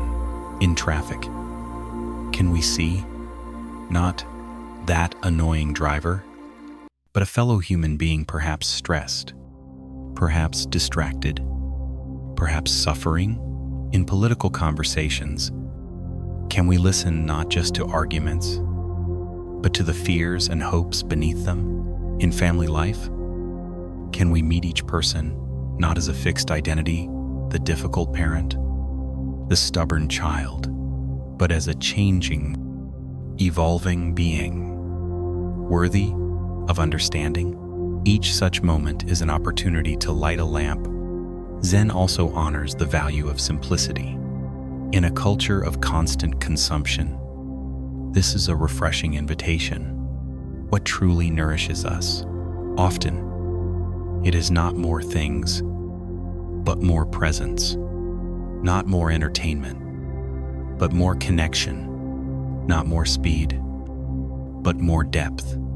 Choosing simplicity in small ways, decluttering a space, limiting screen time, savoring quiet moments clears the way for greater clarity and peace. Finally, everyday Zen is grounded in self-compassion. We will not practice perfectly. We will forget, react, rush, judge. This, too, is part of the path. What matters is returning again and again with gentleness. Each time we notice, I was lost in thought, or I spoke from impatience, and choose to begin again, we strengthen our inner lamp. So tonight, as you rest, perhaps reflect, where might I bring beginner's mind into my daily routines? What small moments of mindfulness could I weave into my American life? Where might I choose simplicity, compassion, or presence today, tomorrow, this week? And remember, you do not need to change your life to live with Zen. You need only meet your life as it is with awareness, kindness, and an open heart. You are here. You are resting. You are enough. Let us move gently onward. There is a quiet joy in discovering the light within us, in cultivating mindfulness, compassion, and wisdom in our own lives. But an even deeper joy arises when we help light that lamp in others. In Zen, this is called transmission of the lamp. Traditionally, it refers to the passing of the teachings from teacher to student, a lineage of wisdom extending across centuries. But transmission is not limited to formal instruction or spiritual settings. In truth, we are all transmitting all the time, through our words, our actions, our way of being. We influence those around us. And when we do so with intention, with presence, with kindness, we become mentors, whether formally or informally. We help others find and tend their own inner light. In American culture, mentorship is often associated with career advancement. One thinks of a senior professional guiding a junior colleague, helping them climb the ladder. This is valuable, but it is only one form of mentorship. At its heart, mentoring is about relationship, about seeing the potential in another and offering support for its unfolding. And this can happen in every sphere of life, in families, in friendships, in communities, in workplaces, in spiritual circles. Consider a parent encouraging a child's curiosity rather than just steering them toward safe paths, or an older sibling modeling resilience through life's challenges, or a teacher recognizing a quiet student's hidden strengths, or a manager fostering a culture of learning, not just performance, or a neighbor sharing wisdom about gardening, cooking, community building. Each of these is a transmission of the lamp, not through preaching, but through presence. How do we practice this form of mentorship? First, by seeing so many people go through life feeling unseen, their gifts unrecognized, their struggles unnoticed. To truly see someone, their strengths, their growth edges, their unique light is a profound offering. It affirms their worth, and it invites them to trust and explore their own potential. Second, by listening, mentorship is not about giving constant advice. Often, what people need most is to be heard fully, without interruption or judgment. Through deep listening, we create space for others to hear themselves more clearly. And from that space, their own insights can arise. Third, by sharing experience, not just information, stories of our own challenges, mistakes. Learning shared with humility can be far more helpful than polished lessons. They humanize us. They show that growth is a process, not a fixed destination, and they model courage and authenticity. Fourth, by fostering autonomy, good mentors do not create dependence. They encourage exploration, experimentation, self-trust. They celebrate when the mentee surpasses them, when their light shines even brighter. This is true generosity. To light a lamp in another, knowing it may illuminate paths we ourselves have not walked. Fifth, by embodying the qualities we wish to transmit, children learn empathy by seeing it practiced. Teams learn trust when leaders model it. Communities learn compassion when members live it. Transmission happens most powerfully through example. Not perfection, but sincerity, humility, presence, and finally, by recognizing that mentoring flows both ways. In every relationship, there is mutual learning. The mentor is shaped and inspired by the mentee. The teacher grows through teaching. The parent evolves through parenting. When we approach mentorship with openness, it becomes a dynamic exchange, a shared lighting of lamps. In this way, the practice of transmitting the lamp becomes part of everyday life. You do not need a formal title to do this work. You only need to be present, to notice, to listen, to encourage, to model, to walk the path with others, not ahead of them. And in a time when many in American society feel adrift, disconnected from elders, from wisdom traditions, from grounded community, such mentorship is a gift beyond measure. It helps rebuild the fabric of intergenerational connection. It helps counter the loneliness and self-doubt that so many quietly carry. And it reminds us all that we are part of something larger than ourselves, a lineage of learning, of growing, of lighting the way for one another. So tonight, as you rest, perhaps reflect, who has helped light my lamp? Who might I support in tending theirs? What small acts of mentorship, formal or informal, might I offer in the days ahead? And how might I remain open to learning from those I mentor, knowing that transmission is always a two-way flow? Remember, each lamp we help light makes the world a little brighter. You are here. You are resting. You are enough. Let us move gently onward. We all carry within us a mixture of light and shadow, of wisdom and wounding. Much of it was shaped long before we were aware by family patterns, cultural messages, personal experiences. Some of what we carry is beautiful.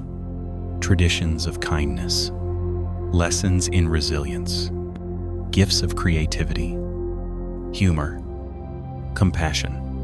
But some of what we carry weighs us down: old fears, reactive habits, inherited judgments, silent shame, and much of this, if unexamined, is unconsciously passed on to children, to partners, to co-workers, to community, like the wind passing through trees, unseen but felt.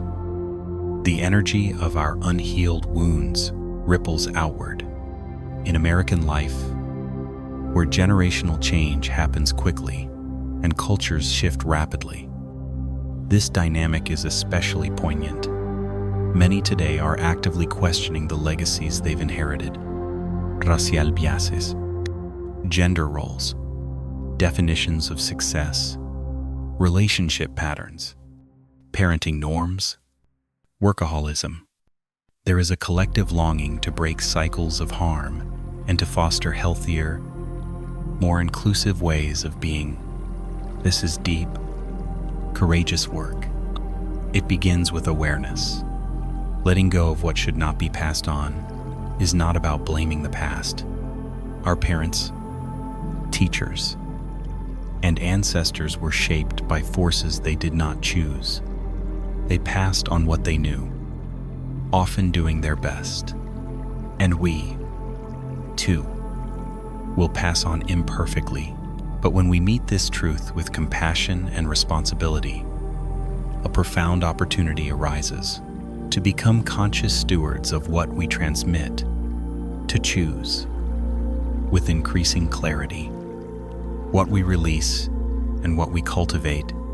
How do we practice this? First, by noticing when we feel triggered, when anger flares, when shame contracts, when judgment arises, we pause. We ask, is this truly mine, or is it an old pattern, inherited and automatic? Bringing awareness to such moments is itself transformative. It creates space to respond differently.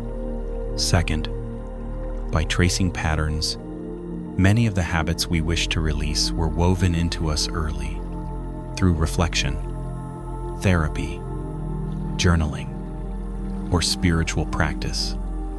We can begin to see their roots. Understanding where they came from helps loosen their hold. We shift from identifying with them to witnessing them, and from that witnessing, choice becomes possible. Third, by cultivating alternatives. Letting go is not just about stopping harm, it is about planting new seeds. If we wish to release harsh self-criticism, we practice self-compassion. If we wish to release defensiveness, we practice open communication. If we wish to release scarcity thinking, we practice gratitude and generosity. Each small act is a turning of the wheel, a movement toward a new way of being. Fourth, by practicing forgiveness of self and others, we will falter. Old patterns will resurface. Forgiveness allows us to keep moving forward without being trapped in guilt. It softens the heart, making space for continued growth. Fifth, by seeking support. Letting go of deep patterns is not work we must do alone. Community, therapy, mentorship, spiritual friendship. These offer mirrors, encouragement, and accountability. They remind us that healing is a shared journey. Finally, by trusting the process. Letting go is not linear. Some days we feel light and free. Other days, old heaviness returns. This is natural. The path is not perfection, but direction a steady turning toward greater awareness and compassion. And as we walk this path, we offer a profound gift to those who come after us, to those we love, to the world. We become ancestors in the making, choosing what to carry forward and what to release. So tonight, as you rest, perhaps reflect, what patterns am I carrying that I do not wish to pass on?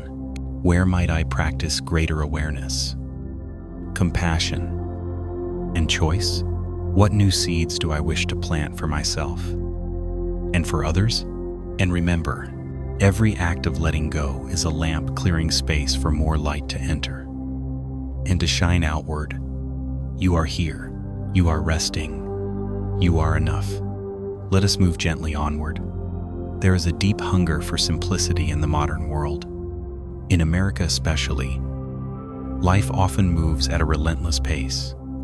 The pressure to do more, have more, achieve more, know more. It weaves itself into every corner of daily life. And yet beneath this striving, many feel a quiet longing for spaciousness, for clarity, for ease, for the freedom to simply be in Zen. Simplicity is not mere minimalism of appearance. It is a return to essence, to what truly matters, to what nourishes the heart and mind, without unnecessary complication or distraction. A simple meal, prepared with care, satisfies more deeply than a feast consumed in haste. A single flower, noticed fully, offers more beauty than a crowded room of neglected treasures. A few words spoken with sincerity reach further than a torrent of noise. Why is simplicity the brightest light? Because it clears away what clouds the heart. It allows the innate luminosity of presence to shine through. When life is cluttered with possessions, with busyness, with endless input, the mind becomes restless, scattered. Attention is fragmented. Joy is diluted. But when we simplify, when we let go of what is not needed, attention sharpens, joy deepens, gratitude awakens. In American culture, many are now rediscovering this wisdom. The minimalist movement, the popularity of decluttering books and shows, the growing interest in slow living all reflect a collective intuition that less can indeed be more, not as a trendy aesthetic, but as a path to greater well-being. How do we practice simplicity? First, in the physical space, what objects truly serve and uplift us? What accumulations weigh us down or distract us? Clearing clutter is not just about tidiness. It is about creating an environment where the mind can rest and the heart can breathe. Second, in the schedule, modern life often equates busyness with worth. But constant activity is not the same as meaningful living. To choose fewer commitments, but with greater presence, brings more nourishment than endless doing. A free afternoon, an unscheduled evening, a walk without destination. These are lamps of simplicity. Third, in relationships, quality over quantity, depth over breadth. A few trusted friendships, tended with care, often bring more joy than a wide but shallow social circle. In conversation, 2. Simplicity shines, speaking with honesty, listening with full attention, letting silence have its place. Fourth, in consumption, mindful choices in what we read, watch, purchase, and engage with. Do these inputs uplift and enrich, or do they add noise? Comparison or craving? Simplifying consumption frees energy for what truly matters. Fifth, in the inner life, simplicity in thought, letting go of constant judgment, overanalysis, self-criticism, returning again and again to the breath, to this moment, to the simple truth of being alive. Zen practice often emphasizes this. A simple posture, a single breath, a clear awareness. No need to chase special states or elaborate experiences. The deepest peace is found in simplicity. And in a world saturated with complexity, this simplicity becomes a radiant light. It calms, it clarifies, it connects us to the essence of life, to the beauty of a sunrise, the warmth of a shared smile, the quiet of a starlit night. So tonight, as you rest, perhaps reflect, where in my life might I invite more simplicity? What physical clutter might I release? What commitments might I reconsider? What mental habits might I soften? And how might I honor the simple moments, the ones that so often hold the deepest light? Remember, in simplicity, the heart shines brightest. You are here, you are resting, you are enough. Let us move gently onward. There is a rhythm to all of life, a pulse of movement and rest, activity and stillness. In nature, this rhythm is honored. The sun rises and sets. The tides ebb and flow. Animals move and then pause, guided by instinct. But in much of modern American life, this rhythm has been disrupted. The culture prizes productivity, constant engagement, relentless motion. Even rest is often filled with noise screens, scrolling, background chatter. True stillness, the kind that nourishes the body, calms the mind, and brightens the heart, has become rare. And yet, it is essential. It is in stillness that the inner lamp is most clearly seen. It is in stillness that the seeds of wisdom and compassion take root. To rest in the light is not merely to cease activity. It is to consciously enter a space of presence and ease, to allow the nervous system to settle, to let the mind unwind, to give the heart room to breathe. Such rest is not indulgence. It is deep self-care. It is the ground from which genuine energy, clarity, and creativity arise. How do we embrace this kind of stillness? First, by honoring its value. In a culture where worth is often tied to output, it can feel uncomfortable to be still. We may feel guilt, restlessness, the itch to do something. But mindfulness teaches us to meet these feelings with compassion, to remind ourselves, rest is not a waste of time. It is part of the rhythm of a healthy life. Second, by creating space for stillness. This does not require hours of meditation. Even a few minutes of intentional pause can shift the entire day.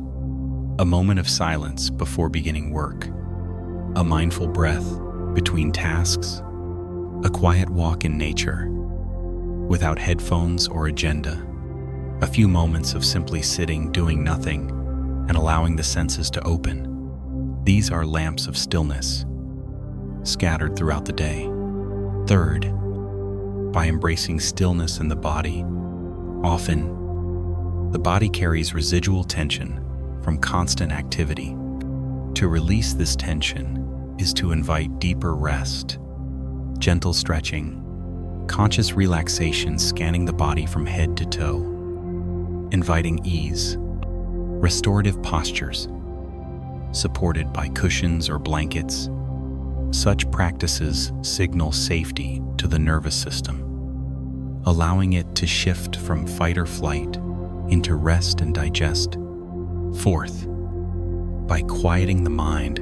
This is not about forcing thoughts to stop, that often leads to more agitation. It is about shifting relationship to thought, watching thoughts arise and pass, like clouds in the sky, returning attention again and again to the breath, the body, the sounds of the present moment. Over time, the mind's chatter softens, and in the space beneath it, stillness shines. Fifth, by resting in being rather than doing. Zen reminds us we are not our roles, our achievements, or our to-do lists. We are, first and foremost, beings alive, breathing, interconnected with all of life. To rest in this truth, even briefly, is deeply healing. It reconnects us to our inherent worth, independent of external validation. As the day ends and the body prepares for sleep, this practice of resting in the light becomes especially potent. Rather than collapsing into exhaustion, we can transition consciously, dim the lights, sit aside screens, engage in calming rituals, tea, gentle reading, soothing sounds, lie down with awareness, feeling the support of the bed, the rhythm of breath, the gradual softening of muscles. And as thoughts arise, meet them with kindness. Not now. This is a time for rest. Each such moment is an act of self-love, a tending of the lamp. In this way, rest becomes more than the absence of activity. It becomes a return to essence, a homecoming to the quiet light within. And from this place of stillness, we rise renewed, more present, more compassionate, more alive. So tonight, as you rest, perhaps reflect, how might I embrace stillness more fully? What small rituals could support deeper rest? How might I honor the natural rhythms of my body, mind, and heart, not fighting them, but flowing with them? And as you drift towards sleep, remember, you do not need to do or achieve anything now. Your presence is enough. Rest in the light. You are here. You are resting. You are enough. Let us move gently onward. At some point along the journey of mindful living, a quiet question begins to arise. What will I leave behind? Not in terms of wealth or accolades, though American culture often emphasizes these, but in terms of the subtle, lasting imprints of my life. The energy I brought to the world, the ways I touched others, the values I embodied. This is the essence of legacy. Not a monument, but a ripple of light, every day. With each thought, word, and action, we are building this legacy, whether consciously or not. We are shaping the emotional climate of our homes. We are influencing the tone of our workplaces. We are contributing to the culture of our communities. And perhaps most profoundly, we are planting seeds in the hearts of those we encounter, especially in the hearts of children our own, or those in our circles of care. In American society, where achievement is often measured in external terms, it can be easy to overlook these quieter forms of impact. But as we have explored throughout this journey, it is often the smallest lights that shine the longest. A child may forget the toys they received, but remember, for life, the feeling of being listened to with love. A colleague may forget the details of a project, but carry forward the memory of being supported through a difficult time. A stranger may forget your face, but be changed by a single act of kindness offered without expectation. To build a legacy of light is to live with this awareness that every moment is an opportunity to plant seeds, to choose compassion over reactivity, patience over haste, understanding over judgment, generosity over grasping, and when we fall short, as we will, to model the humility to acknowledge and repair. This, too, is a powerful legacy. Children who witness adults taking responsibility and apologizing learn courage and emotional intelligence. Communities where mistakes are met with grace become safer spaces for growth. Legacy is also shaped by what we choose to let go. As we explored in the previous section, releasing harmful patterns, even partially, even imperfectly, changes the trajectory of what is passed on. Each cycle we interrupt, each inherited wound we begin to heal, lightens the path for those who follow. This is sacred work. At a broader level, building a legacy of light invites us to consider how we contribute to the world beyond our immediate circles. Do our choices support justice and compassion? Do our voices speak for those who are marginalized? Do our actions honor the earth that sustains us all? In an American context marked by deep divisions and environmental crises, this aspect of legacy is more important than ever.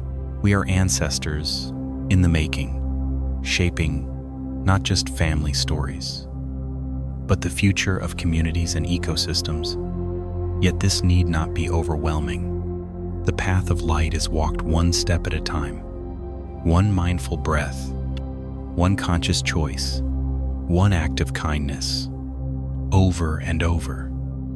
These accumulate, weaving a legacy, not of perfection, but of presence and heart. And along the way, it is important to remember, legacy is not just what we leave behind after death. It is what we offer now. In each living moment, a smile shared today is already part of your legacy. A moment of deep listening offered this week becomes part of your ripple, a value embodied in daily life. Honesty, generosity, courage shines now and long after. So tonight, as you rest, perhaps reflect, what kind of legacy am I building through my presence? My choices? My way of being? What small shifts might align me more fully with the light I wish to transmit? And how might I trust that even the simplest acts, when done with sincerity, create ripples of lasting good? Remember, you are already a lamp in this world, and every day, through your light, you are helping to illuminate the path for others. You are here. You are resting. You are enough. Let us move gently onward. It is easy to underestimate the impact of small things. In a world that celebrates big achievements, viral success, and dramatic transformations, the quiet gestures of daily life can seem insignificant. But the truth known deeply in Zen and echoed in many wisdom traditions is this: even a small lamp can change the room. Imagine entering a dark space, unfamiliar, uncertain. You cannot see clearly. The mind tightens, the body tenses, then someone lights a single candle. The darkness does not vanish, but it is transformed. You can now see enough to move, to breathe more freely, to find your bearings. The space is no longer overwhelming. One small light has shifted everything. In human life, it is the same. We often do not know how deeply a small act of kindness, presence, or courage may touch another.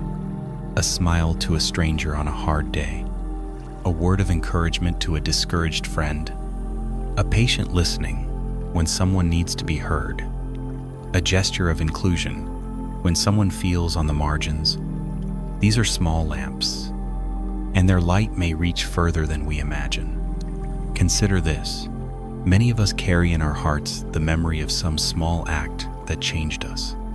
Perhaps a teacher who saw potential in us when we doubted ourselves.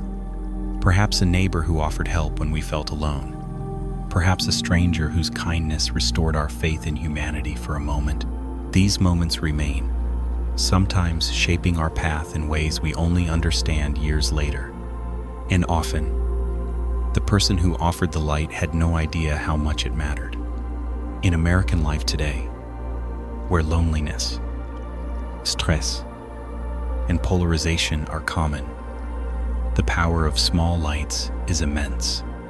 A culture of constant comparison can lead people to believe their efforts are too small to matter. If I can't fix the system, why try? If I can't be a great activist, why bother speaking up? If I can't solve someone's pain, what good is my presence? But this is a misunderstanding. Change begins with the next moment, the next interaction. The room is changed by the first light, no matter how small. And when one light is lit, others often follow. There is a story told in various forms of a woman standing in line at a coffee shop. She notices the cashier looks weary. Rather than rushing through, she offers a warm smile and says, "I hope your day gets better." Insprue. Later, the cashier, buoyed by that kindness, greets the next customer with more warmth. That customer, touched, calls a friend they had been meaning to check on. The friend, uplifted by the call, responds more patiently to their child that evening. And so the ripple continues unseen, but real. We rarely see the full extent of our light, but that does not lessen its value. In fact, the most beautiful lights are often those offered without expectation of recognition. In Zen, there is no hierarchy of lamps.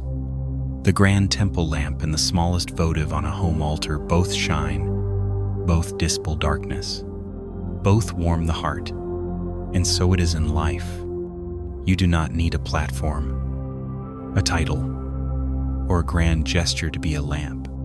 You need only sincerity, presence, a willingness to act from love rather than fear. And in this, every person, regardless of circumstance, can contribute to the light of the world. A child sharing a toy, an elder offering a story, a busy professional taking a moment for compassion, a tired parent choosing patience one more time. These are acts of light, and their glow endures. So tonight, as you rest, perhaps reflect: what small lamps have others lit for me? What simple lights might I offer in the days ahead? How might I trust that even my quietest efforts can make a difference?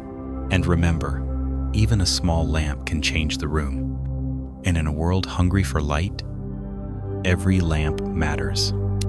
You are here. You are resting. You are enough. Let us move gently onward.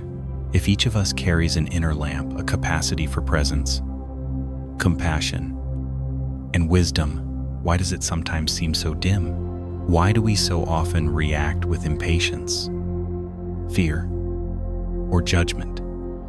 Even when we long to live with more light, the answer is simple. Though not always easy, our light is not absent. It is obscured, covered, as the sun is sometimes hidden by clouds.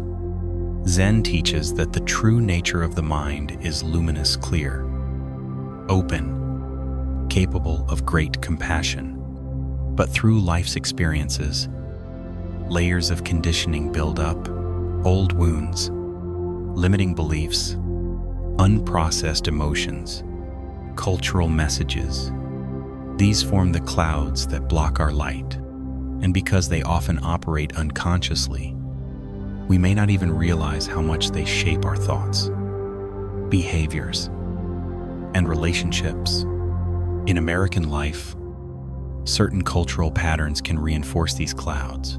The pressure to always achieve can feed perfectionism and self-judgment. The emphasis on individualism can lead to isolation and comparison. The fast pace of modern life can leave little space for reflection and healing. Add to this personal experiences of trauma, loss, or systemic injustice, and it is no wonder that many feel disconnected from their inner light. Yet there is good news. The clouds are not the sky. They may obscure the sun, but they cannot destroy it. Likewise, no matter how dim we may feel, the inner lamp remains waiting to be uncovered. And through mindful practice, we can begin to clear what blocks it. How do we do this? First, by cultivating awareness. We cannot release what we do not see. Through practices like meditation, journaling, therapy, and deep conversation, we learn to notice our habitual patterns, the harsh inner voice, the tendency to withdraw or lash out when hurt, the ways we numb ourselves from feeling. Bringing these patterns into conscious awareness is the first act of clearing. Second, by meeting what we find with compassion. Judging ourselves for having clouds only thickens them. Shame and self-criticism trap us in old loops. Instead, we practice saying to ourselves, "This is a learned pattern, not my true nature. It makes sense that I developed this, given my experiences, and now I can choose to meet it with kindness and curiosity." Compassion melts resistance, allowing transformation to begin. Third, by working skillfully with emotions. Unfelt emotions are like stagnant energy. They block the flow of light. Grief, anger, fear, when unacknowledged, they distort perception and behavior. But when felt fully in a safe, supported way, they move, they release, and in their place, clarity and spaciousness arise. This is why practices that integrate body awareness are so valuable. They help us process what the mind alone cannot. Fourth, by examining beliefs. Many of the clouds we carry are stories we have absorbed. I'm not good enough. I must always please others. The world is dangerous. I am alone. Such beliefs, when unexamined, shape our reality. But when brought into the light of inquiry, often through mindful reflection or therapeutic dialogue, they begin to loosen. We see that they are not ultimate truths, but conditioned responses, and with time, we can choose new, more life-affirming stories. Fifth, by tending to our nervous system. A dysregulated nervous system caught in chronic fight, flight, or freeze cannot access the full spectrum of mindful awareness. Practices that support nervous system regulation are therefore essential. Breath work, grounding in nature, restorative movement, mindful touch, safe relational connection. These soothe the body, making space for the light of presence to shine through. Finally, by practicing patience and trust, clearing the clouds of a lifetime is not a quick fix. It is a gentle, ongoing process.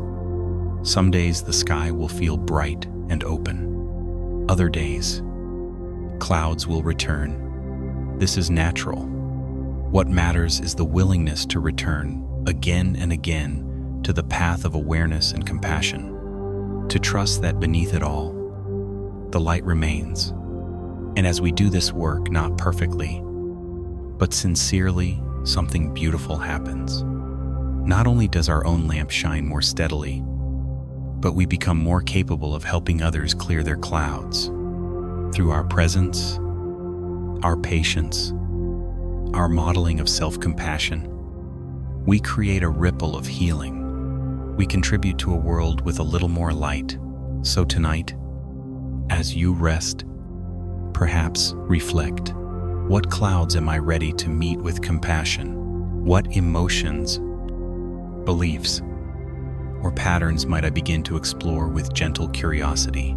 And how might I trust that even beneath the heaviest clouds, my light and the light of others remains untouched? Remember, the clouds are not the sky, and the lamp within you is never lost. You are here. You are resting. You are enough. Let us move gently onward.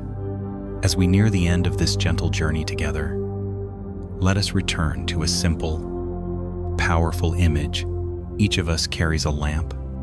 It may flicker at times. It may feel dim or bright, steady or wavering, but it is there a deep capacity for presence, kindness, and wisdom. And each day offers countless opportunities to light lamps within ourselves and in the lives of others. To live as a lamplighter is not to strive for perfection. It is to embrace life as a field of practice, an invitation, moment by moment, to choose awareness over habit, compassion over reactivity, simplicity over distraction. Not always, not flawlessly, but sincerely.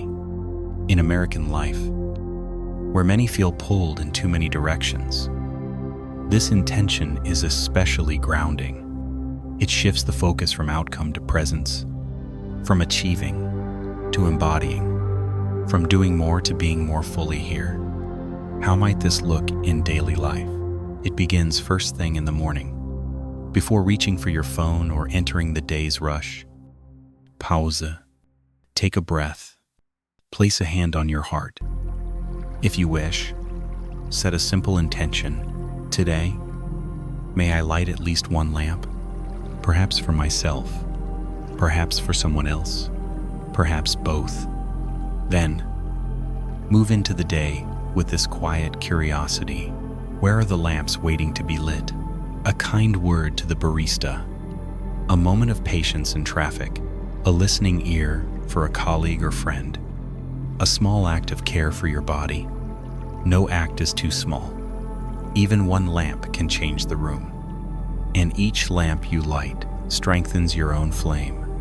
Living this way also transforms the inevitable challenges of life. When faced with difficulty, a stressful situation, a moment of conflict, pause and ask, what would it mean to light a lamp here? Not to deny the challenge, but to bring presence and compassion into it, to speak with care, to choose patience, to soften judgment. Over time, this practice becomes a natural orientation. You begin to move through life not as a fixer or savior, but as a steady source of light, not imposing, but offering, not forcing change, but creating conditions where growth and healing can arise. And remember, lighting lamps also means tending your own. You cannot pour from an empty vessel. Rest is part of this practice. Silence is part of this practice. Receiving support is part of this practice.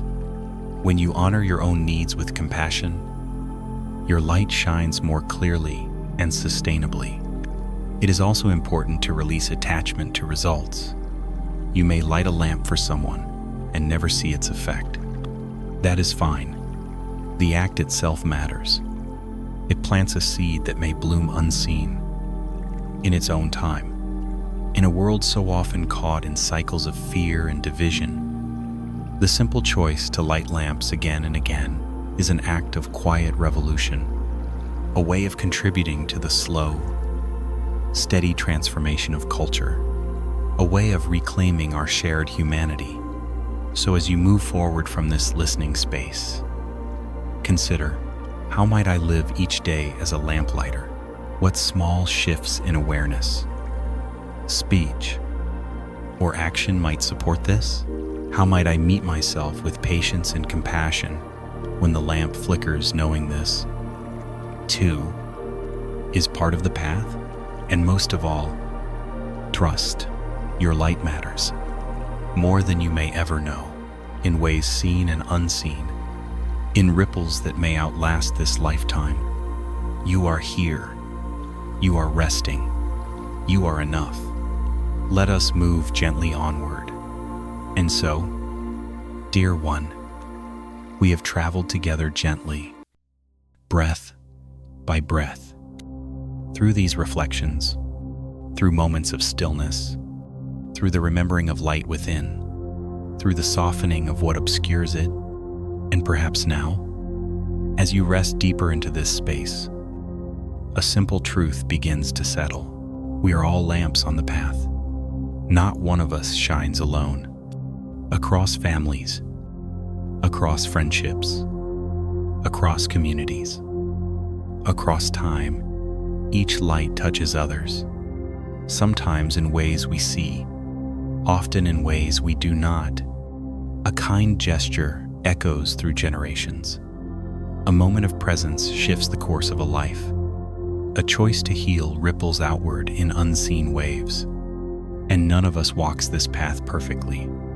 Every lamp flickers. Every heart forgets. There are days when clouds gather thick. There are nights when the flame feels small. This is part of the human journey. But even then the lamp remains, waiting, not for perfection, but for remembering, for the simple act of returning to breath, to presence, to compassion. And when we remember, we see we are never alone in this remembering. All around us, others are walking too. Other lamps flickering in the dark. Other hearts longing to live with more light. When we look through the eyes of compassion, we see this clearly. Each person we meet is carrying unseen burdens. Each person has their own clouds.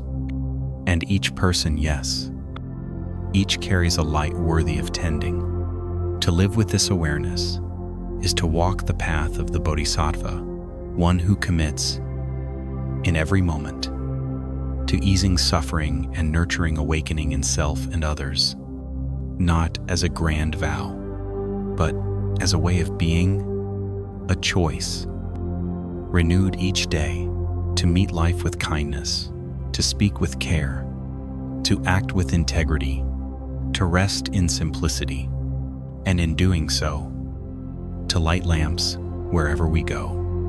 And here is the beautiful paradox. The more we tend the lamps of others, the brighter our own shines.